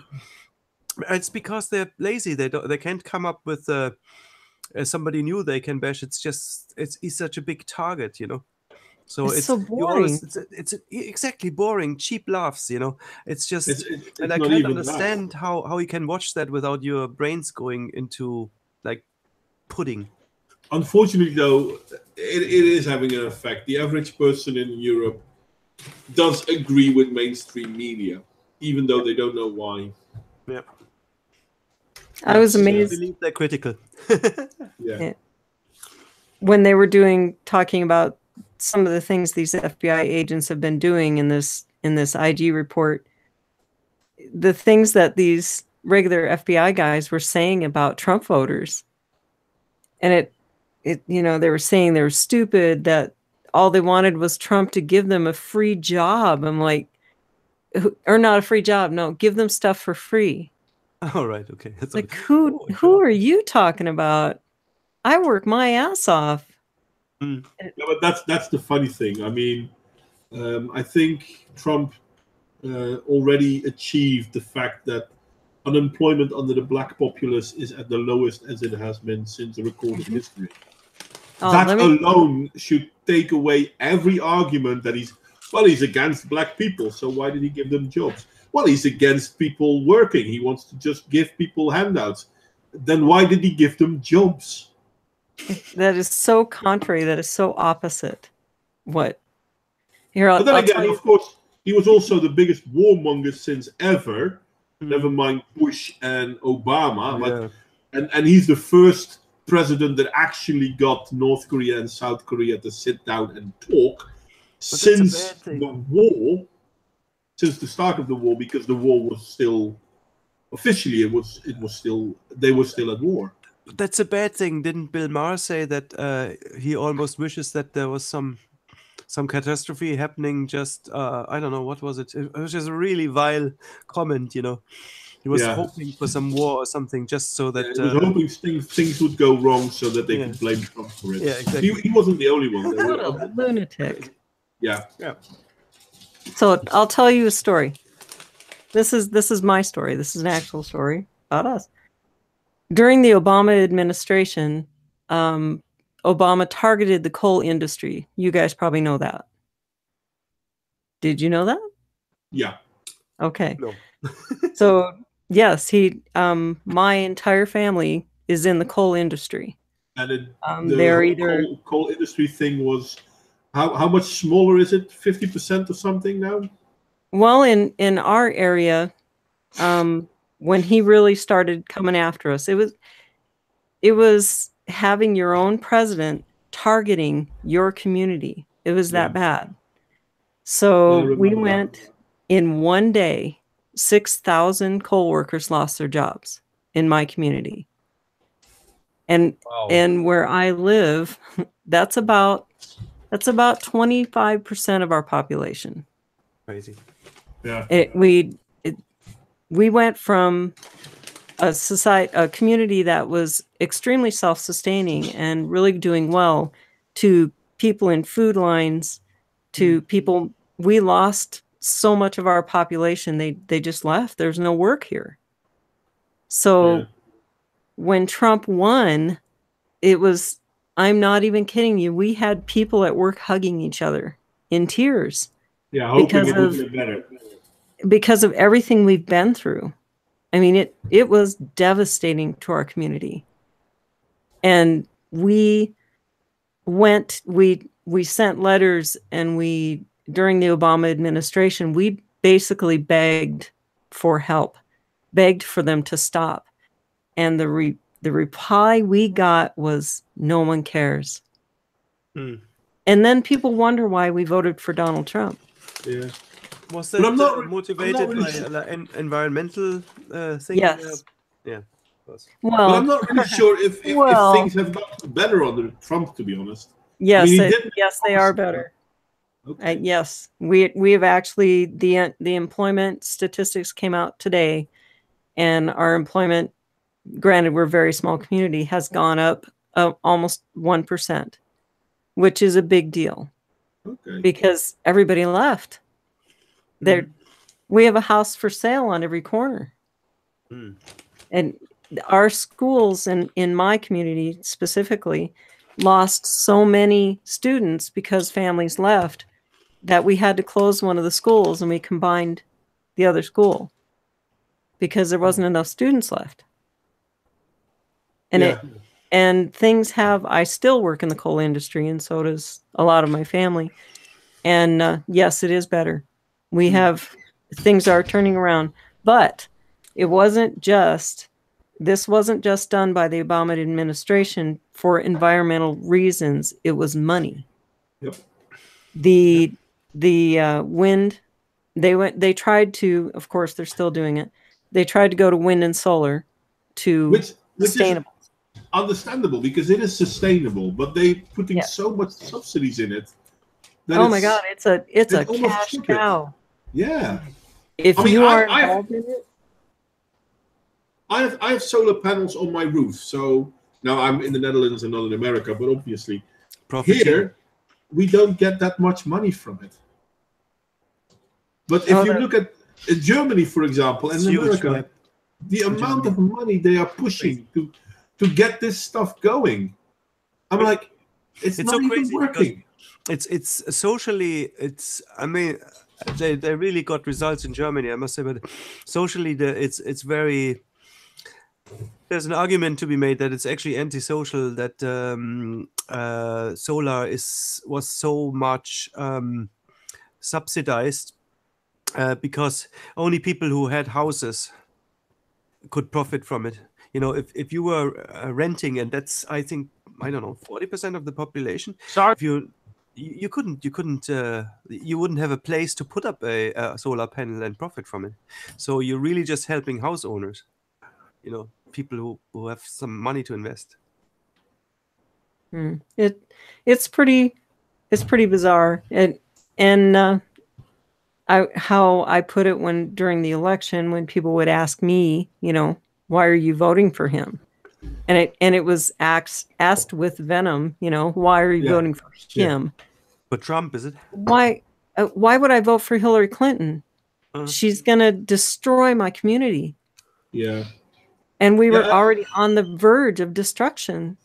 I never really understood that, to be honest, because if we look at, we know that, yes, okay, coal is fossil fuels. Yes, okay, there is an environmental thing to it. But in all fairness, there are coal burning plants. In Europe, we already have them that are far cleaner than any of them in the past. And I mean, okay, we can stop burning coal. So what else are we going to burn? Well, we're not going to burn anything. Okay, that means that we're going to go nuclear. It's because that's the only alternative. And they won't let us do that either. Yeah, it's ludicrous. I would be interested. I don't know how they did that. I mean, was it just through environmental rules that the coal industry broke down, or how did they directly affect it? Because I mean, I see a lot of eco coal here now in Ireland. I don't use oil. Sorry, guys. Yeah. Sorry? Oh, okay. What I was involved in, but the industry that I'm involved in, we were basically almost regulated out of existence. Every time they would hand us a regulation, you must follow this regulation. We would take every step we could to follow that regulation. And then they would bring in another regulation. So they make it so expensive for you to operate. And like Modwain said, the where I work, the industry I'm involved in, we burn extremely clean. That we don't have, when you see the big plumes of, everybody calls it smoke, coming out of the top of the stacks of a power plant, that's steam. That is not smoke. Yeah. And people don't understand that. That is not smoke, it's steam. And we follow every regulation to the T. Yeah, so they regulated it out of existence. Yes. The reason I was asking is because, I don't know how bad it is in America, but like in Germany, I know like fossil taxes are very high. I think they're 80%. So our diesel now here in Ireland went up to Euro 31, I think. That should be about maybe $1.60 per liter, right? Wow. So I don't know, to American standards, I think that's pretty high. I think you guys still kind of get a gallon for the same kind of money that we pay a liter for, And I have coal out there. We usually buy half a ton or a ton of coal for the winter because I have central heating, but I don't have oil central heating. We actually burn a lot of wood, so I'm out there with a chainsaw all the time. And then in winter when it's really cold, I'll subsidize it with coal. But we have this coal which is it says something with 30, I think 30% or something. It says carbon tax paid on it, so it's eco coal. So it apparently burns cleanly. What I know nothing about it, to be honest. But obviously there must be A, some sort of treatment to it, and B, there's probably some extra money you pay to the government for the pollution aspect of it. Well, you probably know more about it than I. It's probably they probably spray it with something or other. I can't remember what it's called right now. But yeah, we work very hard to make sure our coal burns clean, and it was the worst part. It's not even the coal miners that can cause the coal to burn clean. It's the burners that have to be clean so that they. Yes. I mean, the hotter they burn, the cleaner they burn. So it's a development thing. Yeah, it's pretty complicated stuff, but yeah, that's that and a whole bunch of other reasons. And I could not bear to see Hillary Clinton in office. I just couldn't do it. And so, in addition to what was happening, I mean, if it's going up, you can innovate around it at least. So that's good. And I think that time's on your side in that sense, because there is no alternative right now. Oil is only going to go down. And if it's the thing is, we need alternatives, and yes, oil is going to go down, and coal will go down as well. That's why a lot of Western countries have turned away from merely burning oil to burning oil and trash.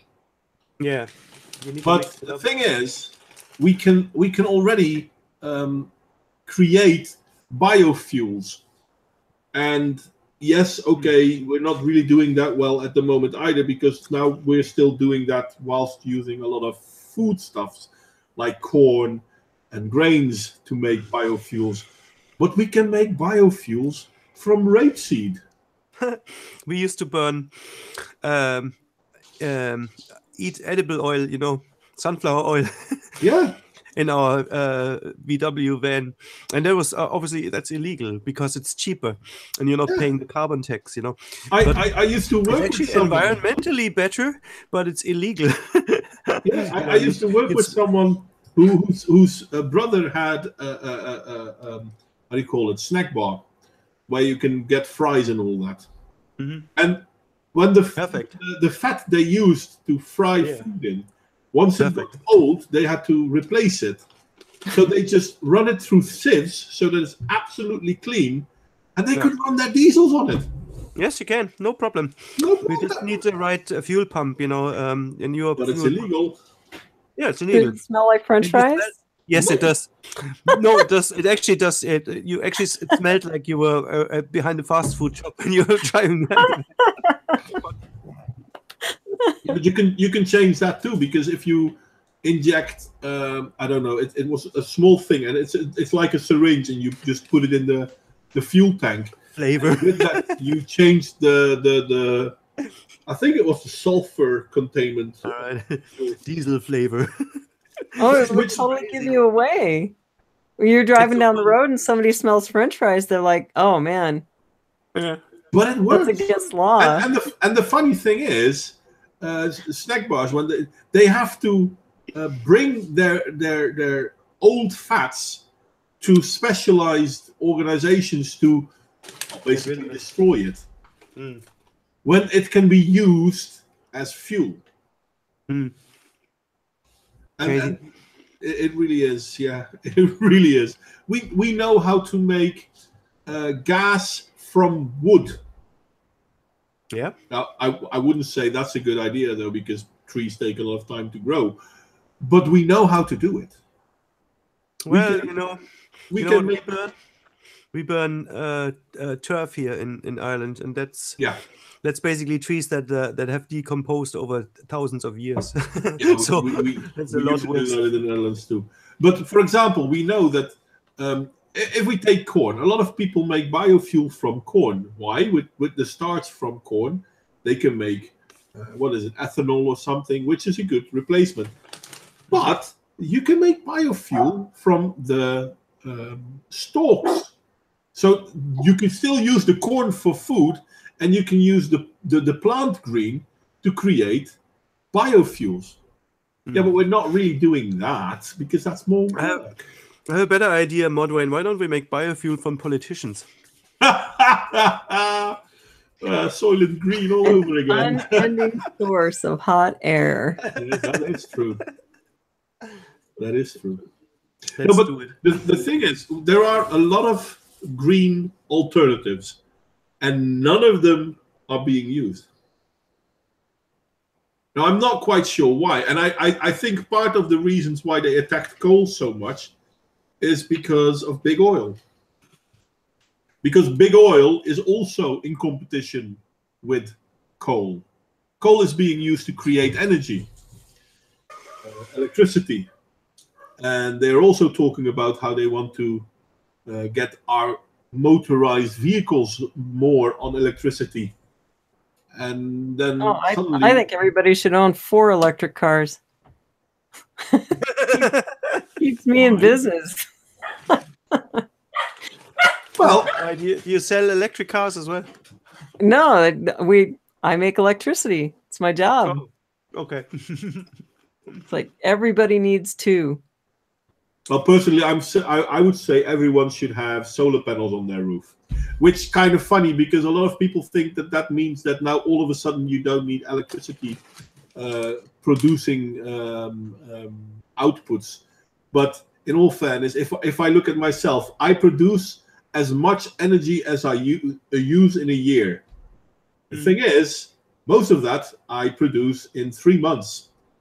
But I still need electricity the rest of the year. And that's why you need a backup. Yeah. And that's what coal burners and nuclear plants and all that. My dad was lucky. He like invested heavily into power and got a company building as well. And there, I think he produces 2 or 3 times of what the company needs, so it's nice. It's like free money, it's like money printing. And it was subsidized, and they still have to buy it back for the same or higher price than he pays for the power. It's not like in Ireland where you don't get anything for it, like you get a kick in the butt. Well, I don't really get anything for it either.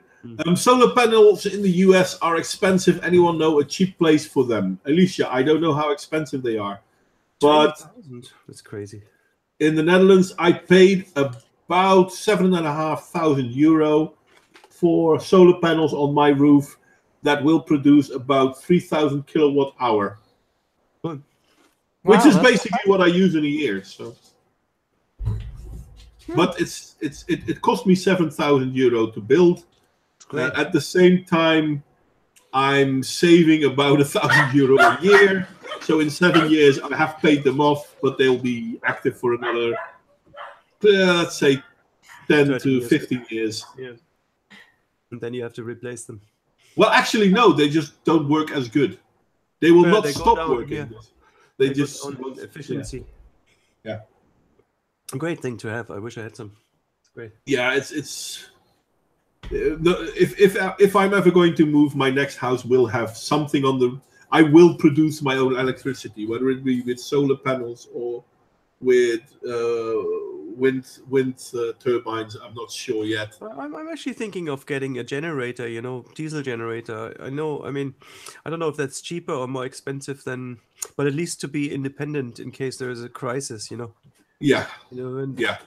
just that Well, feeling, when I've once been- a year the storms destroy the networks and you're out of power for a couple of days, it's not nice. In the Netherlands, thank God, is very well organized like that. So that doesn't. I mean, it's a huge news story if the power goes out for 1 hour in a certain area.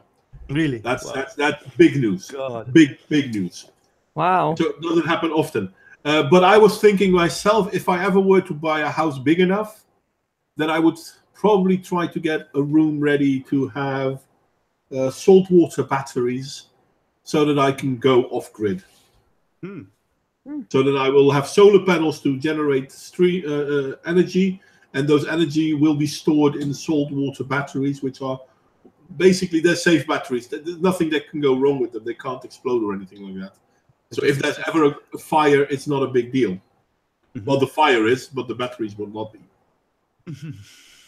Which is a good thing, because I'd rather not have a house fire with nickel cadmium or lithium batteries, because that will probably make it a little bit worse. You'd be a lot. so warm.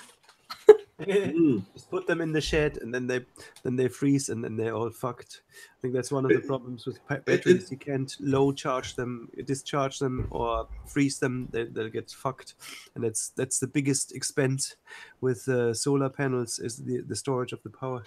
If you can't feed it back into a network, on the grid. It's kind of funny though, because it will be a problem. You'll be so warm. It's really hard to get off the grid. It's hard to get off the grid, and in the Netherlands, I mean, if you use solar panels, the grid basically becomes your battery, which is fine. I can understand that. But that's everybody like. That's very few. If you really want to be completely off the grid, the first thing that you're going to get rid of is most of the electric appliances. Kettle, washing machine, stuff like that. Because they're just huge. And maybe Well, depends on your batteries. Yeah. Well, as I said, I mean, I've looked into this salt water, but I'm probably pronouncing it wrong. But these are really big, and you can store up to 40,000 kilowatts in them. Wow. Okay, it's a big room full of batteries then. But if I have a big house and I can spare the place, then sure, I'm going to do that. And they're low maintenance. Are you planning on winning the lottery, or do you have any rich I'm going to be very famous YouTuber. I'm going to surpass PewDiePie and PewDieWin. Very good. I just looked that up. It looks like the saltwater batteries are sustainable and cost effective. Yep. Yeah, they really. Well, thank you for looking it up. Are you doubting me now? No, I wasn't doubting you. I was looking for an alternative, because I'm not going to get solar power unless I can go off grid. I'm selfish like that. Well, in the Netherlands, it's easy to stay with solar power on grid. But if I would ever have a house big enough, then I would obviously still be on grid. But I would reroute solar power into the batteries first. And then once the batteries are completely full, everything that I produce more will go towards the grid. Well, and I will use energy first from the batteries. Yeah, but you need a law. It's good for prepping. I don't understand how I hadn't heard it from any of my preppers. So I was shocked by what you said because I was going to have to buy nickel batteries from like Estonia. Oh, no, you or don't want to something. do that. No, Well, I know. That's what I'm saying is I didn't want to do that. So when you said there was saltwater batteries, I was like, what? Hadn't ever heard of it. Also in the States, we have laws about if you overproduce, if you've got your batteries are full and then you're producing, and we have laws against you cannot add your power to the grid. Yeah, they'll tax you. As well. Yes. That's so stupid. That's why you want to get off grid. You want to get off grid because of the power grabs. Square peg. That's probably state specific law, though. I wouldn't say that that's a federal law, is it? Yeah, No, that's federal. You cannot add to the grid. Fuck. I think it's only, it has to be state because in Utah we can. Yeah, really? State specific. Yeah, so it has to be state law. And depending on how big your grid is, because Utah, we're not plugged into the major grid yet. We don't even have smart meters here, which thank God. So why did you giggle, Raven? But if you don't have smart meters, do you have dumb meters? Yes. No. We still have people that go around and actually read the meter. Yeah. Oh, we have that as well. Okay, so I don't really know what a smart meter is then. Is that something that's uploading to the network? You can stand at the corner and the poor guy doesn't have to jump the fence and get ate by the dog while you read the meter. He can stand at the corner and type in your code and it'll read your meter. He does it via Wi-Fi or something. Yes. Yeah, that's okay. What's so smart about that? You don't get ate by the dog. Yeah, I suppose. But I'm glad to be able to have given you an inspirational moment there, Alicia. Oh. She's fighting. No, I'm here. I'm sorry. No, I'm really happy because you've got to find ways of getting off the grid. Got to do it. Gots to do it. You know. Yep. Yeah, I mean, at least we have our own water. We have our own well, but power is the major. That's the major headache, you know. When the power is off, the power is off. You can't even pump the water up from the well. It's bad. So yeah, I definitely want to look into a generator at least, you know, get enough fuel to be independent for a week or two at least, you know. That'd be good. I'd say at least a year. You want at least a year. You need a year. That's expensive. 1 year. Well, yeah, but you know, gotta prepare. Well, if you are going to go that way, if you want to be completely off the grid electricity-wise, I would say solar panels, salt water batteries, and maybe wind turbines. Maybe. So that you. Well, solar power. I think if you had enough batteries, you'd be fine in Utah. We get plenty of sun. Oh yeah, you'd be all right in the Netherlands as well. But it's always, I mean, if you use solar power and you do run out of energy during the winter months, solar will not help you. To have all that stuff, Modwain, I would probably have to sell the house, so it's kind of pointless. Well, maybe I could. No, it's not that expensive. In Europe, it's not that expensive. You can have solar power, as I said, between 7,000 and 10,000 euro will set you up with more than you will need.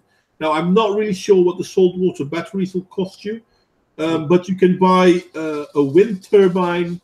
I think it's called Wokkel. I forgot the name. You can buy that one for about 5,000 euro, which will easily produce another 1,500 kilowatt hours. So that would make maybe in Holland. No, you have the right location for that. The Wokkels are they work on low winds as well. Yeah. Or you could go for knock ridges, but I haven't really read about the output for those because I'd love to do it on the cheap, just to cut a barrel in half and hang it up. Yeah, why not? That'll work. Maybe. If I go off the grid, I'm moving to Hawaii. I'm not going off the grid up here in the north. I'll be a popsicle. I'm moving to Hawaii. Well, there are plenty of ways to heat yourself. Well, not yourself, your house. Well, wood is one if you have trees around. Yeah, but that's also obviously yes, it is one, but it's also a lot That's of the one I work. use because it's free. You know, lots of trees around. But it's a lot of work. It is work, yeah. It's back-breaking work, but it's also fun. It's hard to completely heat yourself with it, so coal is good. But yeah, I for me that's all out of reach. You know, at the moment I'm investing in the studio. I want to make music. Yeah, but with electricity you can do a lot. Yeah, but I don't have a job, Modwain. I don't have a job for $7,000 or $5,000 or whatever, you know. So it's not an argument. I'm not sure how it is in Ireland, but in the Netherlands you can get green loans, as they will say. No, you can can't. loan money to get them, and they're low interest payment loans. No, the people will laugh at you. They'll say, "Oh, that doesn't even work here in Ireland." You know, solar power. Are you joking? And it would work. I know that it would because I did a workshop. But I don't want to be rude, but Ireland has as much sun as the Netherlands. You don't need to be rude. I did a workshop and I know that it works. It's just that the people who have the money don't believe you. That's the problem. Okay. Well, that's a shame. Yeah, it is. And people here are very thick-headed. They're very set in their way. The wind is also a good way to go, to be honest. I think wind would be fantastic, but I'm not sure. I think it's a little bit dependent on location as well. You know, and I think that Netherlands, isn't that mainly flat and it's all coastal kind of thing? So well, we're not all coastal, but it's mainly flat. You don't have like mountains and shit. You know, we have so it really depends on the location. You know, you get great sites with windmills. Okay, I'm going to share this one. Where am I? Because I've been talking about this, so I may as well share it. Boom, boom, boom. Hey guys, how's it going? What's that? That wasn't me, was it? No, that was me. Sorry, I was okay. Just. So this is the Archimedes. It's called Archimedes, though it has the lovable nickname of Wokkel. It's an easy to place wind turbine. You can put it on. Well, you probably want to put it on a little bit of height, but you can put it basically on a rooftop. It is quite big. It looks cool. It looks like these little toy windmills that you could. Yeah, but because of the shape, they work with no wind. Cool. That's pretty cool. They don't need a lot of wind to work. Send us the link. Send us the link to that. Well, wait a sec, because I'm going to show you stuff. Archimedes.com. Yeah, it's just the Archimedes.com. I'm linking it here. And I'm hoping to find fast a YouTube clip thingy on it because it's really, really interesting. Videos. Okay, now these are all old videos, unfortunately. Here's the thing. What about live streams and the copyright Article 13? Will that even be possible? Because at this point in time, I don't give. Yeah. I'm not going to finish that sentence. I know. Very low wind speed, but already charging. Look at that. Is around 25%. Beautiful. This is low wind speed. Yeah, this is one of the 2 to 3 meters a second. So cool. Well, I have to take off, guys. Thank you very much for having me on, and we'll see you next time. I'm going to see if I can find. Oh, this is. It was great. This is. Look. Yeah. Wow. Now, fair enough. This is at the coast, but it's safer than modern wood, the big wind turbines. But this is a small one. Cool. Very nice. It doesn't need a lot. Obviously, there's more wind now. Looks like it's made of. It looks like it was made out of a red napkin. Well, this is it. Is it metal? And you don't even have to put it high because this is relatively low. So yeah, it is metal. Cool. So okay, so far the Archimedes. Stop sharing. So is that something I can make you happy about, Alicia? Oh yes, you know, I gotta plan ahead and stuff because, you know, Cuba's gonna attack us anytime now. That's pretty cool. That's a throwback to oh god, what's the movie called? Red Dawn. Red Dawn, the original. Yeah. Love that show. They made a remake. Yeah, And the remake sucked. The remake sucked. It wasn't Cuba, it was Korea. And I'm like, how the fuck did it get close to America? Yeah, it was bullshit. That was really bad. Really Yeah, bad. Red Dawn was Russians, Cubans, and what were there? I don't know. Red Doctor. Arnold Schwarzenegger. No, Arnold wasn't in that. No. No. What was it? No. What was it? It was Patrick Swayze. Oh no, that's terrible. No, it was when he was young. It was great. The first one, the original. I thought you were talking the second one. I'm thinking, how much wind speed is 12 meters per second? Oh, don't know. Because that's when it's between 12. 60 kilometers per hour? Really? Something like that. A lot. 12 meters per second. That's a lot. That's fast. Let me see. Let me just calculate that. I think it's meters per second. That's a lot. 12 meters per second. That's very fast. Let me see. So let's see. 12 meters per second times 3,600. That's 43 kilometers. 40 kilometers an hour. Okay. Yeah. So that's wind. What wind power? That's about. I would say that's about 4 or 5 Beaufort. No, not 4. Rubbish. 2 or 3 Beaufort. No more. But that's not that much. I always try to imagine it in terms of Beaufort because I used to sail. It gives you. No, it's 6. It's 6 Beaufort. Is it 6 Beaufort 43? Is that high? Well, yeah. That's meters per second. Brisk wind between. Sorry. Yeah. That's a brisk wind then. That's a brisk wind. Very windy. So we wouldn't have that often here in Ireland. Yeah, but that's only the top. I mean, it will obviously be working with a lower thing as well. Oh yeah. The 6. I'm not sure if it happens often. Anyway, anything else we want to address? We've been talking about going off grid. We've been talking about Article 13. And in all fairness, Alicia, I thought in America they didn't Obama subsidize solar panel factories massively? Did he? Yes, that's why in the West it's so expensive. Oh, see, that's weird.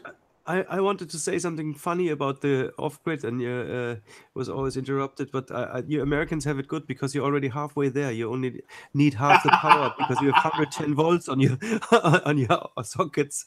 We have 220. That. Wow. Listen, come on. If we look at Germany or the Netherlands or even Ireland, it's a lot harder to go off-grid here than it is there. Yeah. I don't know.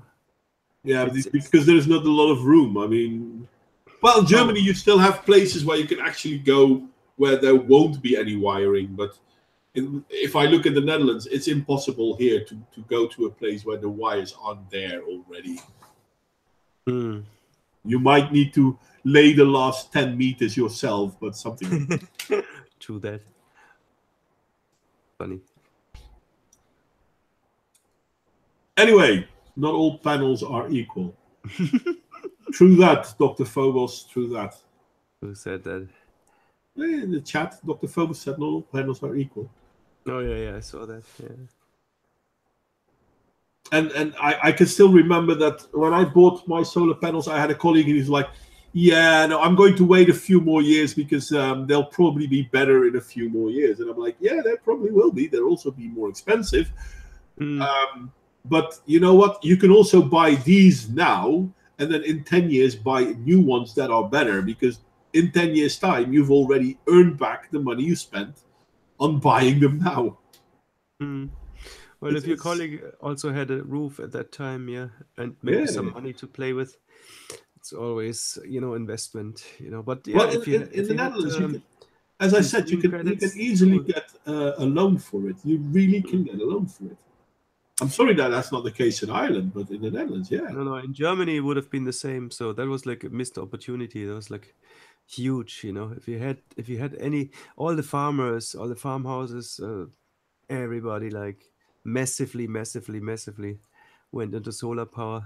And in fairness, that really made it successful. That there is a ton of solar power now in Germany. So I don't know. There's a lot of naysayers who say, I don't know that that's true though, but there's a lot of people who say, yeah, but when you manufacture a solar cell, you actually have to put in more power than it actually generates. I think that's bullshit, but there's people who say that. It's not so much that. No, the argument is that solar power isn't environmentally friendly, because creating solar power panels creates a lot of it creates a lot of environmental damage. Pollution. All right. Yeah. But once they are created, it's a good way of making energy. It's wind is probably better, but yeah, you can't easily buy a wind turbine for in your. I can't put a wind turbine in my garden because I'm between houses, so I have to put it on my roof. Then you have to have a roof that's strong enough to be able to carry that wind turbine. Just wait. I'll invent something to just turn people's stupidity into power. That'll be never ending. They already did that. It's called the lotto. It's like perpetuum mobile. No, it's more a financial thing, to be honest. Yeah. Or maybe human greed. That would be another one.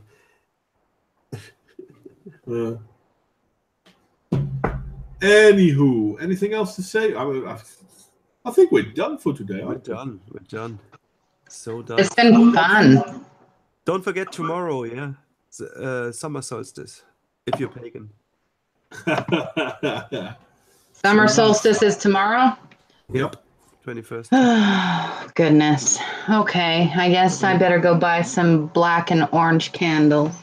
You don't have to. Oh, you're pagan as well. No, but my religion forces me to appreciate all other gods.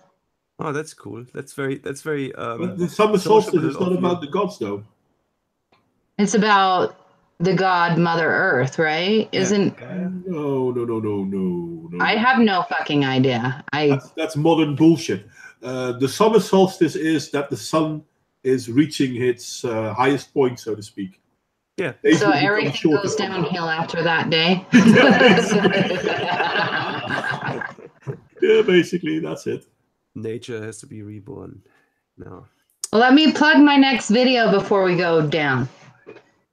I got to plug a video. Okay, go ahead. Okay.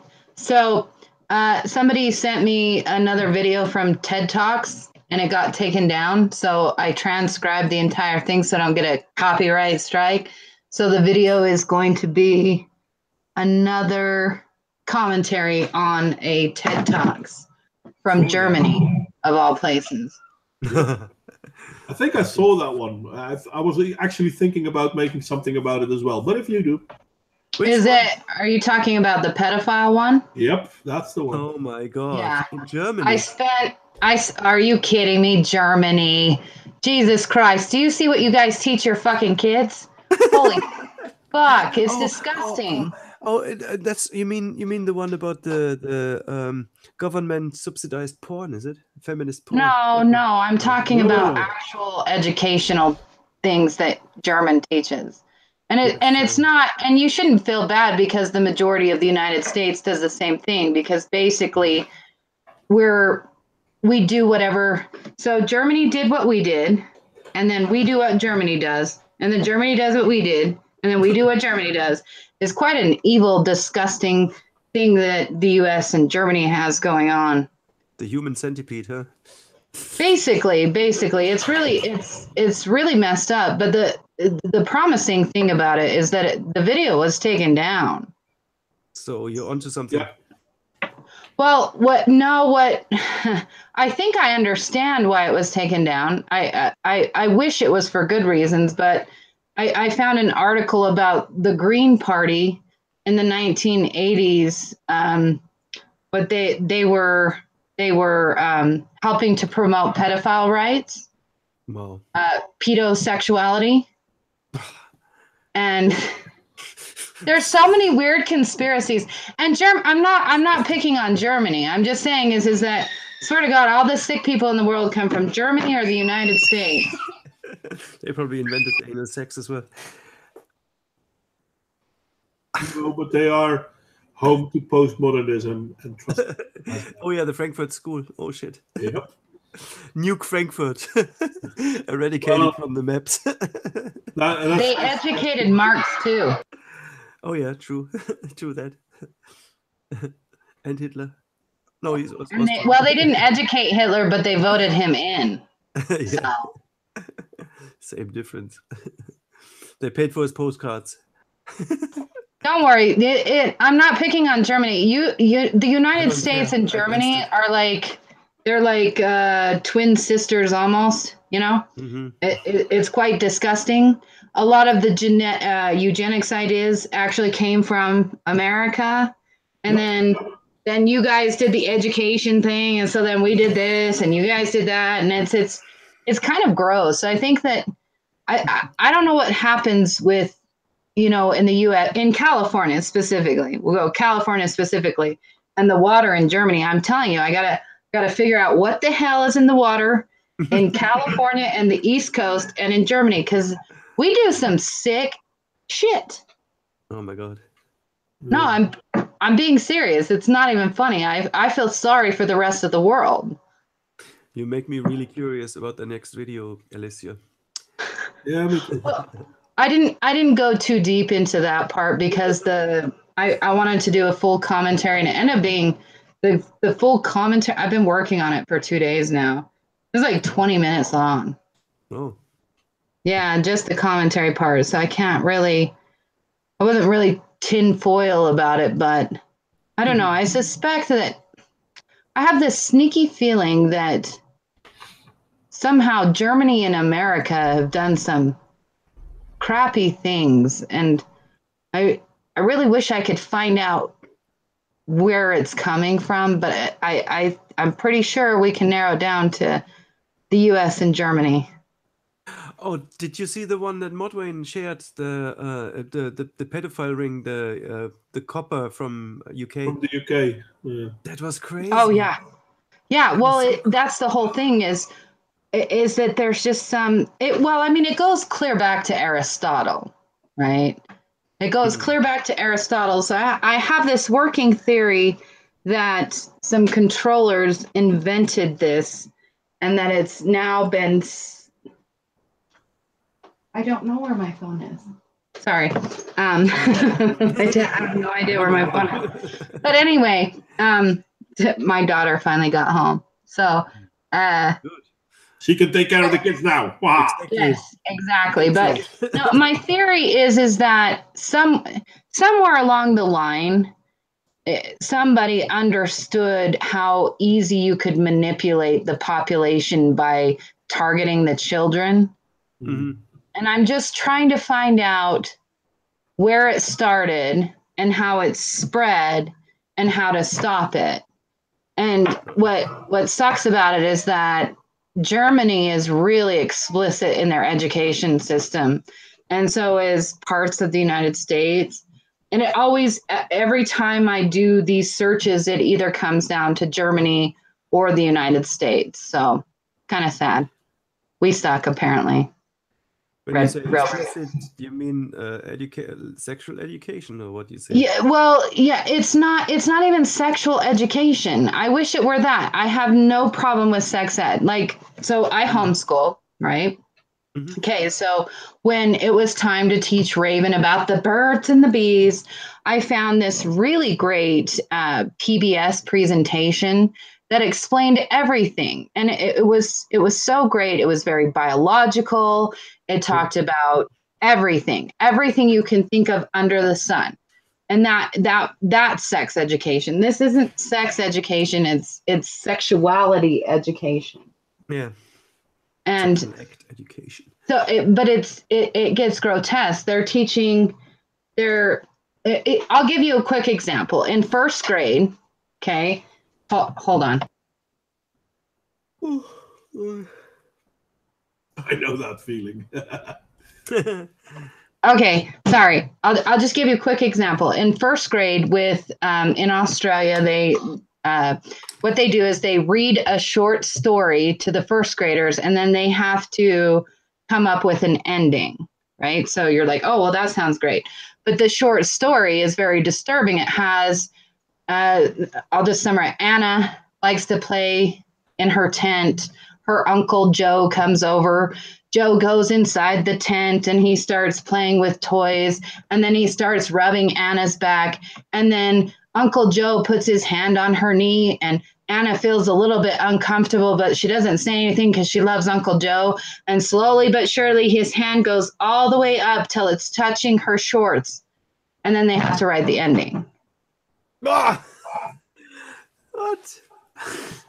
That's so creepy. Well, no, but that's just one of the things. That's just one of the lessons. And they're really fucking creepy. You can't even explain what the hell is going on. And poor Australia, right? This is happening in Australia. But the lessons came out of UNESCO, and they were actually written by some douchebag in the United States, right? It's the same that safe schooling, the safe schooling programs in the UK, Australia, and America are all linked to pedophilia. Yeah, and the guy that wrote the curriculum in Canada, he actually got busted online teaching parents how to molest their kids. Yeah. So it's like really disturbing, and this was such a downer. We shouldn't have talked about it. But anyway. Is that called safe schooling? Safe schooling. It's called, it's to fight bullying. That's how it was sold. They're fighting bullying. And that people actually believe it. And it's the worst part is the best way to teach children to become safe from bullying is teach them how to deal with being bullied. Not to prevent people from bullying them, because that won't teach them fuck all. Yeah.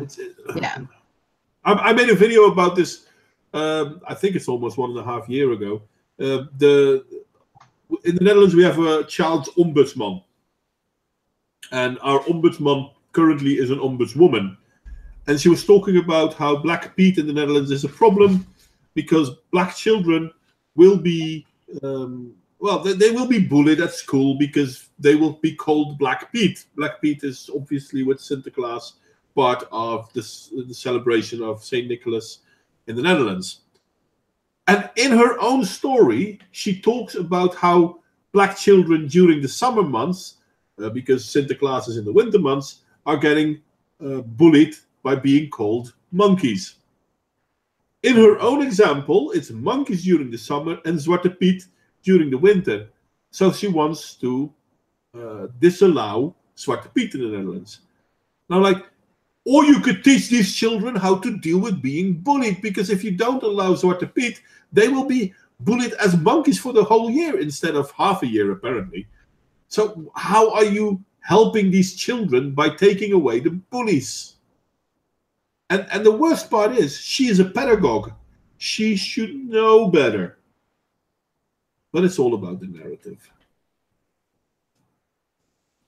Well, yeah, that's the thing is just that the more that we study these things, the more that you start seeing that there's this weird hidden agenda. And you get a little bit nervous because, you know, you don't want to go into flat earth territory and lose your effing mind.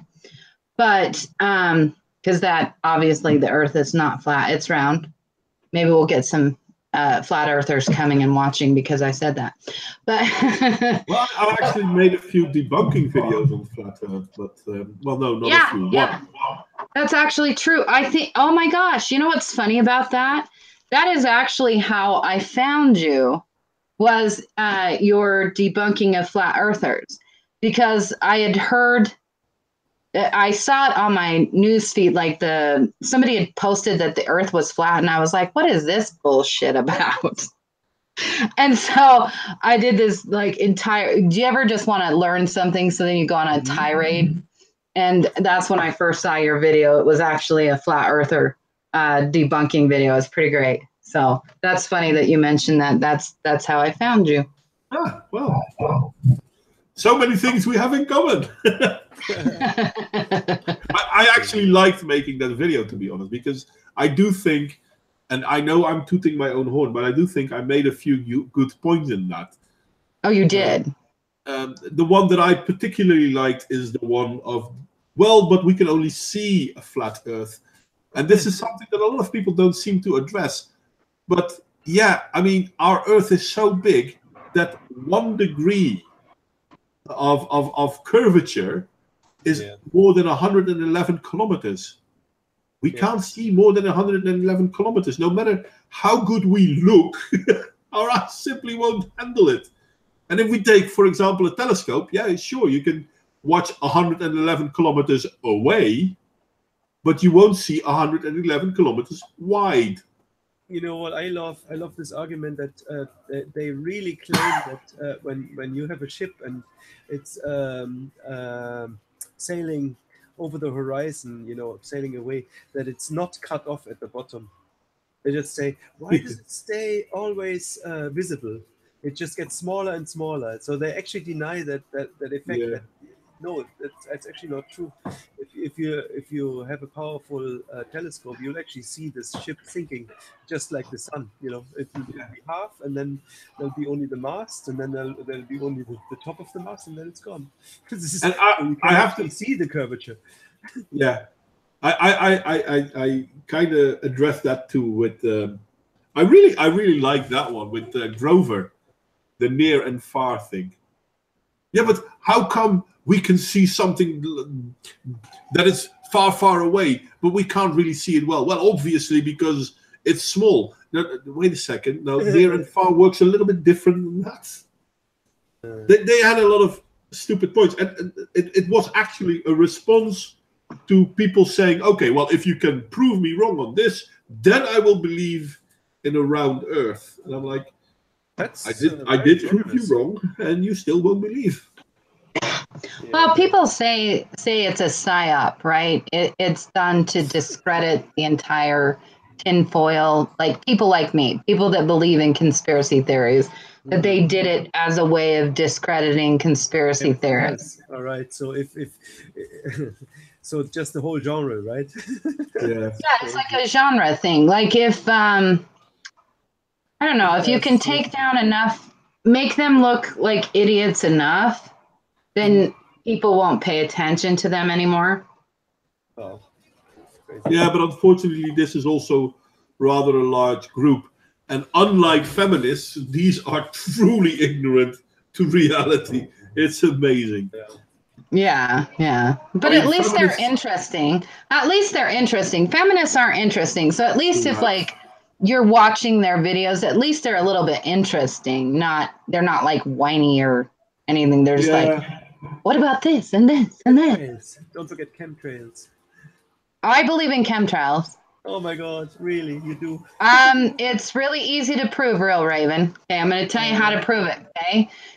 Did you know that you can get a permit from the weather modification people to modify the weather? You just have to join this group and get a permit from It's a Utah, Nevada, Arizona, New Mexico, Colorado organization. So it is real. You can modify the weather.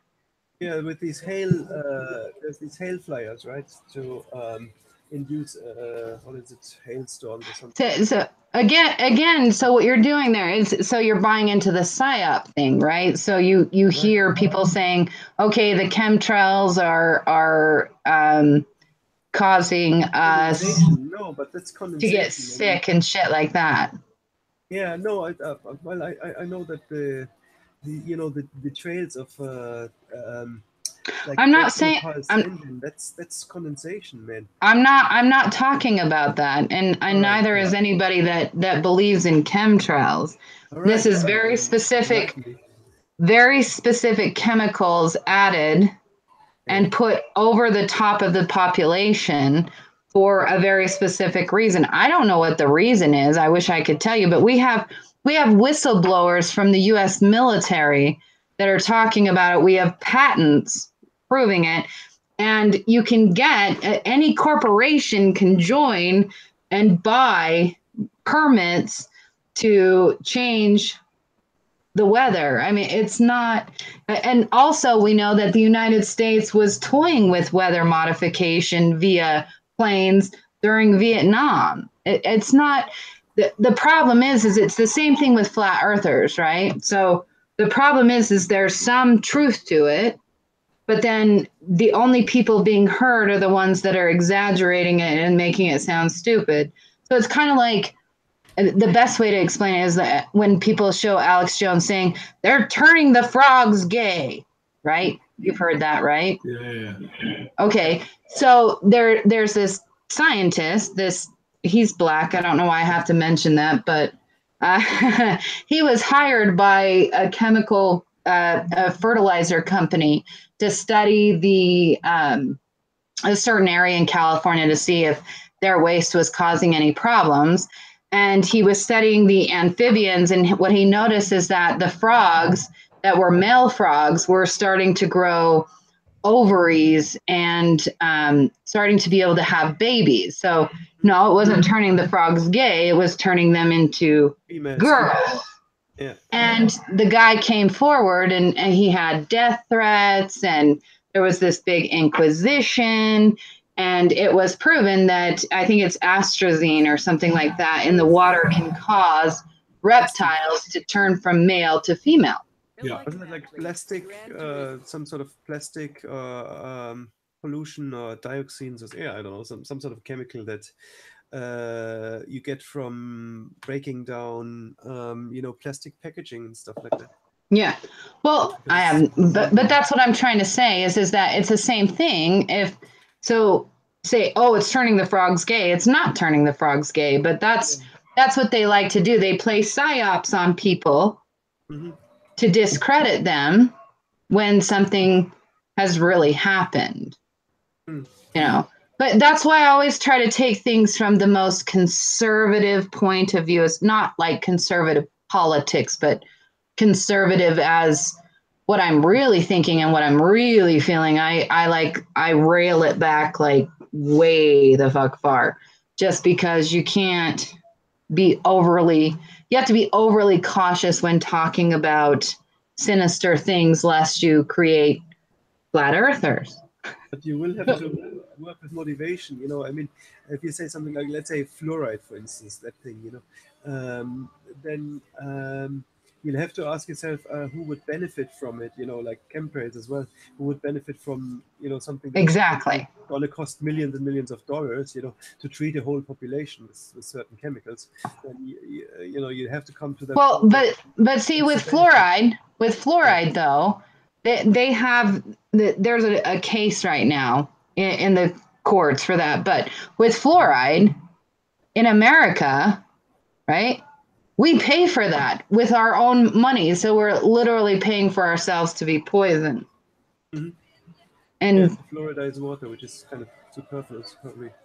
Well, it's just silly. I mean, but then they'll push the fluoride thing so hard, and then you'll have people that are trying to get chlorine out of the water, and that would kill us all. So No, I don't have any. I don't have any chlorine in my water, but I have my own well.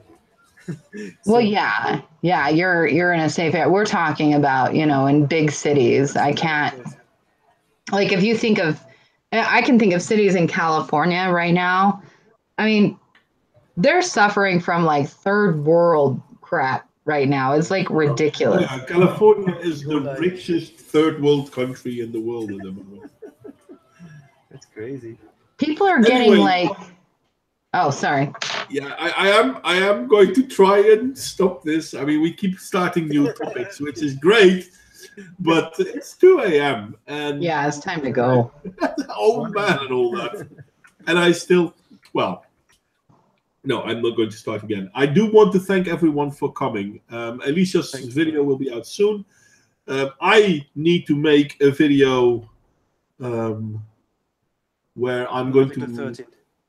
Sorry? On Article 13. No, well, yeah, I'll look into that even further. Fair enough. Nice. But no, I wanted to make a video for the song that you have produced for me. Oh, great! Yeah. Yeah, I still need to do that, and I have everything more or less ready. I really need to do that. So I hope we'll have that done soon too. And anything coming from your end, Real Raven? Not really. I'm happy working on producing music with some folk singers here locally, and it was the first time I was going out yesterday for, I'd say, probably a year and a half. I don't get out very much. It's fun. Okay. Well, I think this is going to be it. Guys, thank you for coming. And this is where we're going to go offline.